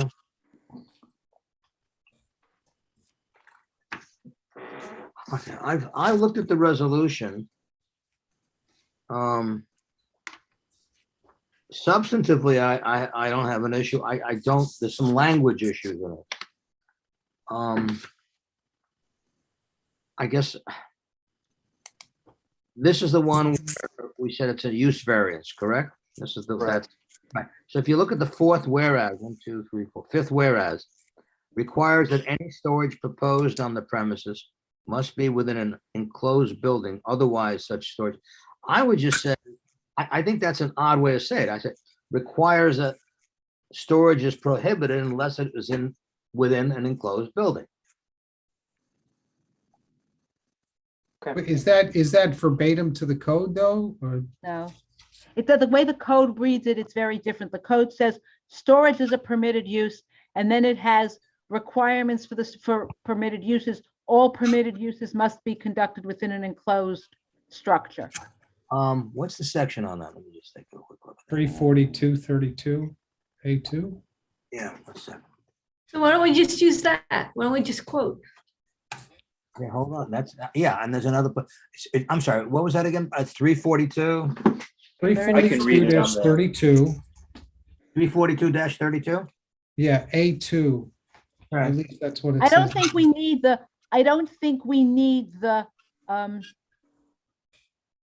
since we have in this, whereas it permits storage, all of the above uses shall be carried on in enclosed buildings. We don't need the follow-up whereas, because it's clearly said it in the first two. So I think we can delete this Fine. paragraph. Yeah, because the other one, that's convoluted with that one. That was the one thing, and then I had, I'll just get rid of that fourth one. Yeah. I think, and then on the page 3, again, on the top of page, I guess on top of page 3, whereas the outdoor storage of mobile generators is not permitted anywhere on the premises, but for That should come out because it's not outdoor storage is not permitted, period. not permitted, right, exactly. Whereas the outdoor storage is not permitted, period, is not a permitted use. Right. That's what I would say. It's Well, not, before we get there, David, yes, David, I had a couple of things on page 2. go ahead, shoot. Yeah, well, hold on, but let's not walk away from that. That should just be, you just get rid of mobile generators, because by the way, they also want to store air conditioning equipment It's anything. and other things. So Outdoor storage is not permitted, is not permitted anyway. use, Okay, is not a permitted use, fine. right, okay. Okay, now going back to the page before, sort of one of the middle whereas clauses says, whereas the proposed outdoor storage is substantial. Do you see that? Yeah, I do. That's irrelevant to what we're saying here. I think you should, and also principal is spelt wrong. So for what we're doing here, so I think it should just say, whereas the proposed outdoor storage is the principal use being sought on the premises. Okay, it's the principal use. Okay, fine, but it is. And then the next one, Be in there, okay. and then the next one should say, whereas zoning code 340, I mean, it repeats what's in the first page, so I kind of didn't go through this, but there's a lot of repetition. Whereas zoning code requires that all principal uses, because it is a principal use, including storage, be carried on in enclosed buildings, except for off-street parking, loading, motor vehicle, which may be outdoors. And then the next one is, whereas the proposed outdoor storage is that of mobile generators and related equipment, and the word therefore should come out, and is not. It's not a therefore, it's just is not. We don't need the therefore there. Right. And that was it on that page. So then go ahead. Wait, wait on that page on the very top, this is just a stupid thing. The, I guess the 5th line down, collectively, the application, it needs a closed parentheses. Okay. Got it. Then on the top of page 3, whereas the outdoor storage of mobile, we covered that already, right? Right. Right, we dealt with that. Then if you go down, Wait, before you get there, David, Yep. I think the issue here is, to me, as I was looking at it, and this goes to this line here, the line that isn't there, but it goes to the issue of it's not simply a dimensional requirement. The issue here is, what is the proposed use? Is the proposed use storage that happens to be outdoors, or is the proposed use outdoor storage? And to me, the proposed use is outdoor storage. they're not proposing to erect a building. The use itself is outdoor storage. And I think that's the key here. It isn't simply storage. Well, you said the primary use is outside storage. Right. Not just I think we're storage. reading a lot of stuff. That's all. But you're right. See, because for the interpretation aspect and because in the cases they say they've all held, it's really up to us, but it's got to be a reasoned, I guess a reasoned result or opinion.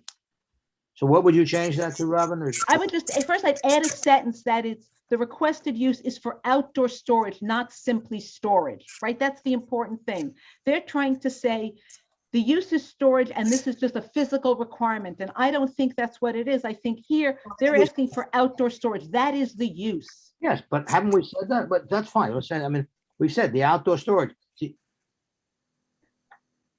right, but I think we need to say it's outdoor storage, not simply storage, because then we're going on to say it's not from a dimensional requirement or it has to be from a physical requirement.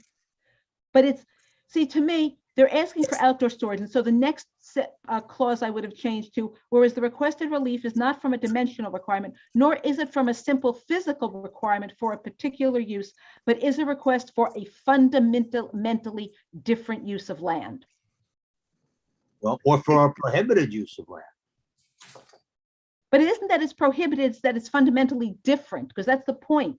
Okay. If it's I think the key is here. Otherwise, I mean, we have to recognize.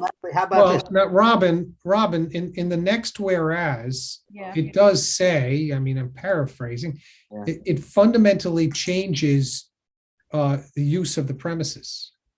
I think we should say it essentially changes. That isn't that the language that's used as opposed to fundamentally? That's fine. Essentially. So Robin, does that third whereas clause help? If you want to do the code language, it should be whereas the proposed use is to carry on. See, it shall be carried on in an enclosed building. You see what, David, to the extent that you're saying that because remember the village law says physical or dimensional. So if this is just a physical requirement, then they get an area variance. I don't think it's just a physical requirement. I think it's a really different use of the property. The whole thing. That's what I'm trying to say. It's essentially a different use of the property. It is the it is the essential use here. It isn't like, by the way, I want to have this. It's right. That's it. And that's what I think the difference is here. I agree with you. I can live with anything. So I'm trying to get that conveyed. And if there's other language that someone has, that's okay. I'm not tied to my language. I mean, I agree with your point, Robin. I think it should be made explicit. Yeah. Now, on the now, therefore, it resolved. Wait, before we get there, okay, I want to say something else, which is that the request, so we said this is a dimensional requirement. I want to say it isn't a physical requirement, but a request for a different use. So then I would also want to say, because they talk about it's not similar to a request for a reduction in parking spaces, because parking restrictions, right? Parking restrictions are not a dimensional requirement, right? The codes, but they're the same. The courts have said it's the same. And so I want to say, well, it's not the same as a reduction in parking spaces, because parking spaces are amenable to expression as a numeric formula or number, and this is not, request is not. So I think it's different from parking space. You want to really go into parking space is not a dimensional requirement either. So I don't want to just say it's not a dimensional requirement. That doesn't seem to me enough, given that the courts have said that you treat parking spaces, which is not a dimensional requirement, the same way. I have a different interpretation. I'm sorry. I have a different interpretation of parking spaces, so I would be opposed to putting anything like that in this. So. Should we say something to the effect, Robin, that it's not really from a dimensional requirement, a physical requirement, or a numerical requirement? Fine. That's fine. You could say that. That would do. Fine. Down that one level. Okay. Anything else before the now, therefore? Okay. There's the use of the word here. It comes up again later about it being improper. Request for an variance. Hearing the board determine that the appellant's request for an area variance. They use Where it- is that, David? It's on the now therefore be it resolved. Yeah. And I don't see the, oh, yeah, improper. then, Yeah. and then you go to the next page, on the top, it says that the application is improperly before this board. I don't think it's improperly before. Not. it. It's not improper. It was made. It's an application. It was, the relief is, it can't be granted. So I didn't like the use of the words improper there, but I would say request for a being hearing, the board determines that the applicant's request for an area variance, I would say instead of is improper, must be denied because the proposed outdoor use is prohibited and therefore is not an area variance, requires a use variance. Just say it. Rather than say must be denied, about cannot be considered, because you're not reaching a determination on it. Right. Right, yeah. And plus, the word improper, particularly when you read the last paragraph of the resolution, because I don't know if it's not. Yeah, it's not improper. Not an improper thing. It's. I understand the point. Yeah, that point's well taken. Okay. Can you also change the spelling of principal in the second under the Yes. be it further resolved to be correct for the appropriate principal? Yes. And then on the be it further resolved on the top of the page 4, because the area variance application. See, I said because is improperly before the board, need not complete the sequel review. What I just said, it cannot be considered by the board. Right. It can be considered, and we considered it, and we applied that it's, we can't, we've made the determination. And I would take out the 7th because the 7th looks like a determination as to like one of the variance findings. We've said it's not an area variance. The fact that it would change the character of the neighborhood is not an issue here. Where's that? That's not relevant to our decision. We're saying it's use, not that it's going to change the character of the neighborhood. Well, how about this? But the proposed outdoor storage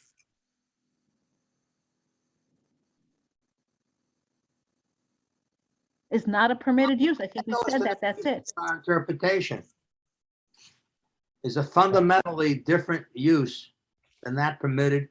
Yeah, that's fine. That's Fine. exactly what that's exactly what my note said, just as a fundamentally different use. Yeah, that's why I said that. No. Yeah, that's what I said earlier too. I mean, it's what I said earlier. Correct. It's fundamentally. No, I different. think that's right. This is becoming very defensive in its way. And then on the next one, so because the area variance application is denied, do you need that sequel review? How about saying something to the effect that because the board is not considering the area variance application on its merits for the foregoing reasons, secret does not apply. All right. And then the last one is the termination resolution. But wait a second. We did consider it, and No, you didn't. You didn't deny the area variance. You just said you have not requested the appropriate relief. Right, we didn't consider that whether or not it could get an area variance. You didn't do a balancing test. You're saying you requested the wrong relief. What you really need is a use variance. Right. In essence, that's what was, because the area variance application is denied. How about is denied? If you're going to deny something because it's legislatively improper or it can't be done, then that excludes it from CEQA as well, right? You don't have to go through a process when the result's going to be, we can't give it to you. So if you want that CEQA language in there, then put in something that says because the area resolved. I think Rob said what he would say. Okay, all right. Then I'm happy with whatever. He said that we can't consider it because they asked for the wrong relief. Consider it. No, I think it's what he said, right? Yeah, that's what I understand. I understand the board's action to be that you're saying they have requested the wrong relief. They've requested an area variance where it really should be a use variance. Right. Well, so it's really because the board has determined that it cannot grant an area. This is because the application is not properly the subject of an area variance. It doesn't have to. What is it? Yes. It doesn't have to complete a CEQA review. It's really because we've determined that it's the Right, because essentially no determination is being made on the requested action. Correct. And then on the last one, be it further, this determination and resolution is made. I would take out the word made and is without prejudice to the applicant. And it's not reapplying, applying for a use variance. Correct. It's not reapplying, applying. I agree. Not to this board, not Right. yeah, for a use variance.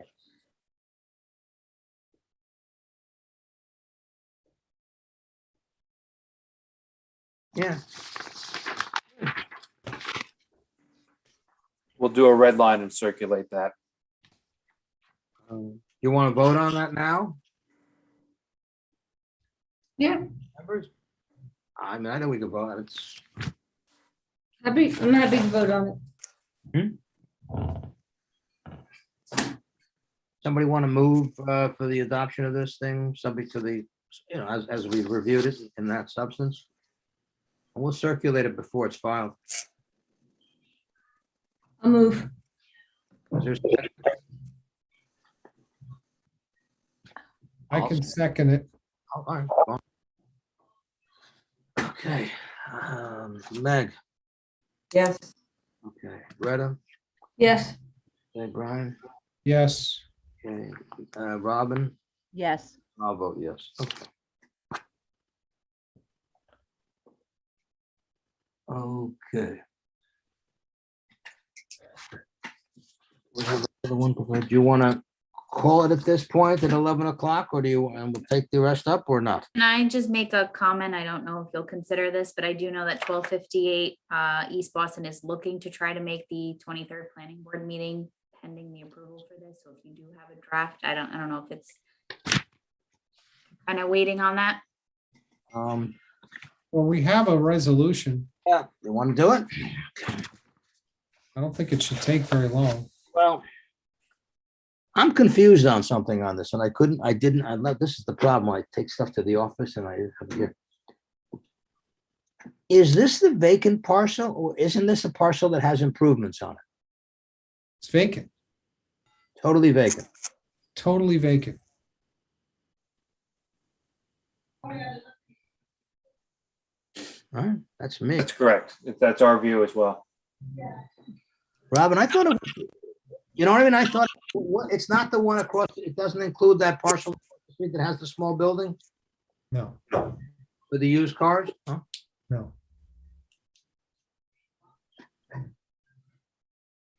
No, it's across the street from that. No, you have on the, hang on the east side of the street is the main Toyota dealership, right? Yes, On the west side, there's a small building. correct. This does not include that small building, right? No, there is now another street. Right. Before Sunny's, whatever, I forgot. Right, Sunny something, and just an empty parcel. There's a little bit of concrete on it. And there's a couple of curb cuts that are there, and the one on Sunnyside has just two pylons with a chain that they can. Gotcha. That's it. There's nothing else on that lot.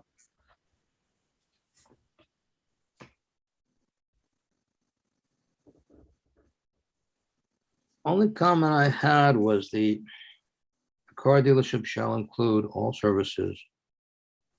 And on the condition 3, I'm just looking at the car dealership shall include all services transactional. Where it says shall include,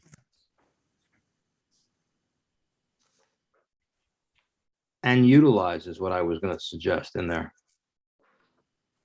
Where are you, David? Condition 3.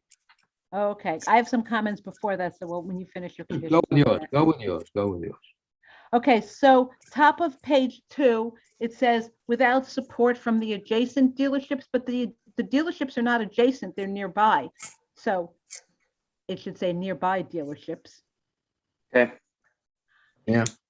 And then there's a secret, whereas after the secret one is, rather than saying as conditioned, because I actually don't like the use of that language. I think it should say, whereas the board finds that the proposed car dealership, the word and should come out, meets the special use permit criteria in the zoning code, provided that it operates at all times as a completely separate dealership and further complies with the conditions established by this resolution. Yeah, I'm good. I would just like to raise a very I clear. didn't think that we told them that it has to operate as a completely different dealership. I disagree with the statement that they said that as representative, it's separate and apart. I thought they definitely were clear to us that the cars might be sold on either side, or that some of the sales transactions, but that they were willing to set this lot up to comply in case it ever broke away. It would have all the components to be an independent car dealership. But I disagree that they said that they were not going to be operating in conjunction with the other lots. We wanted to make sure everything was existing there. As Brian had said, it was to control that situation, that they wouldn't create something that didn't have all the components there. Right, so Everybody else heard that differently, but that's so fine. maybe a better way to say it is to say that this lot must have all, complete ability to operate independently. It has the ability to operate independently, but we're not then enforcing whether or not they're in fact working in conjunction with the others. I thought that what they said was, when they started, they said they were going to be part of, and then when we indicated, well, but that's a problem, they said, then if we have to, we will operate it separately. I thought that's what they said. Yeah, I think you said. Yeah. That's not what I took away, that they had said they will, make sure there's enough customer parking, that there is an office, that all the transactions could be there, all of that it could operate to go from start to finish with the car sales there. But I don't remember exacting from them that they could not do any business in conjunction with the other. Right. I think what happened was, it's one ownership. It's unrealistic, and it's not feasible that they're going to operate independently, separately, but they are set up to be able to work independently. As their own lot, meeting all of the requirements, much the same as the other used car lot across the street. It's exactly the same, actually, where they're not required to operate independently, but they are meeting all the standards that they could, if they needed to. Yeah, and this they've got the building, and they've got the parking, and they're able to do all the transactions on their own, and they have to abide by a delivery schedule and timing and lighting, and because otherwise you're just going to create a parking lot. And this board did give us a special permit to that lot across the street, and didn't put this requirement in that it couldn't do business, couldn't be in some way integrated with the one across the other way. Right, it always has to be able to operate independently. So should condition 1 read, the car dealership is capable of operating independently and separate from any other motor vehicle sales facility?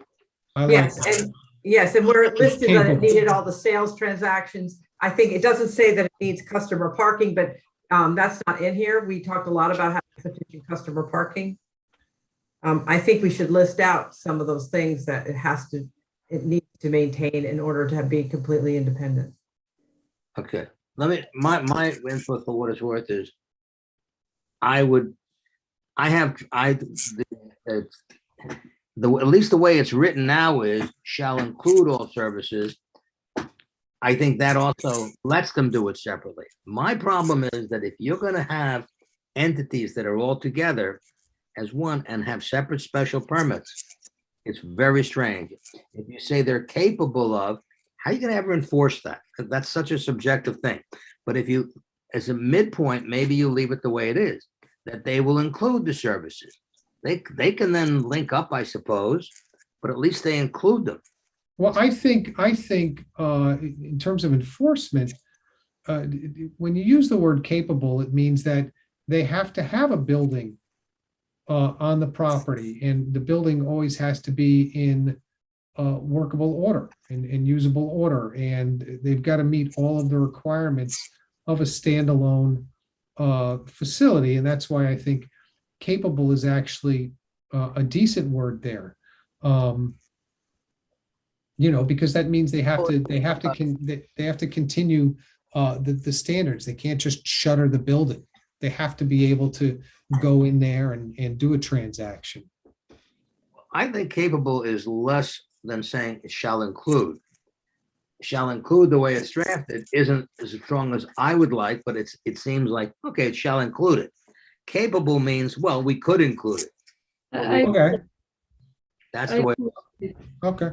I don't know, We can have capable in number 1, but then shall include it can remain in number 3. Sure. I don't think those thoughts are inconsistent. Yeah, all right. I mean, if you have the car dealership shall include also, yeah, I don't, that's probably a good midpoint, I think. And by the way, number 2, I don't really remember exactly, but this is only for used cars? No, this is part of the code where it says if you are going to sell used cars, you can only sell the used ones that were in on that lot. That's our. It doesn't preclude new. It says if Yeah. you can sell the used, as Meg said. Okay. The other One thing thing that's missing here that we did discuss was the lighting plan. I would like to include that they must use the lighting plan that they showed us that was going to be matching what's used across the street. It was the downward lighting. I think it's.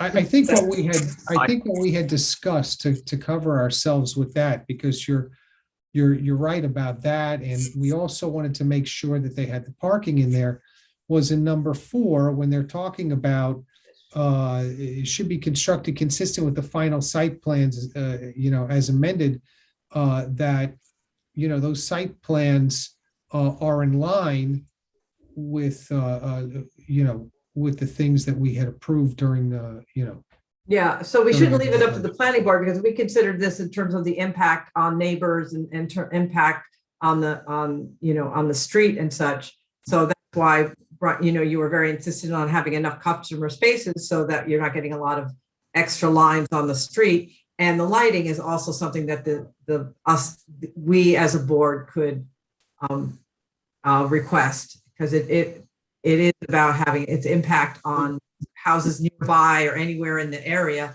If they're angled at the wrong way, even though it says in the code that you can't shine it on a property, it can still catch your eye as you're driving down the street. It's much better the way they set up the lighting in the new renovated space across the street. So that's what I would like to see. And that's right. How do we get that in there? I think what you do, you put in there that indicate, you could say, if the car dealership is subject to site plan approval. It's really, well, that's a condition, okay.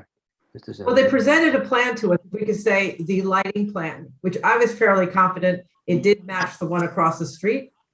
If we could say it's the lighting plan that they presented to us in the application. We can just refer to that plan with specificity if it has a date.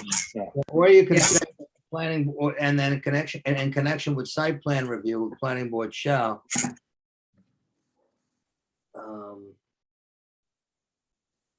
require lighting that is downward. I mean, it's really a planning board thing. We're now messing with site plan. That's my own, but I understand it also relates, as you said, Meg, to our reasons for approval. Mm-hmm. So I don't. Right, and it should also conform with the final parking plan that we said was. Yeah. Right.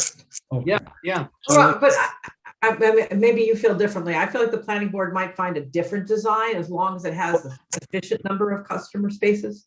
Like, I don't think we're dictating where the spaces go, as long as they have sufficient. And say that it's subject to a site plan review in accordance with, as Bob said, with the plan itself that we had, and then say, except that the planning board may reconfigure the site, That's what the intent of number 4 is, to say that it should be constructed consistent with the final site plans as really may be amended by the planning board during the site plan review process. But it doesn't say anywhere how many customers spaces are that we discussed. And we did discuss, we got a commitment from the applicant that they would provide those customer spaces.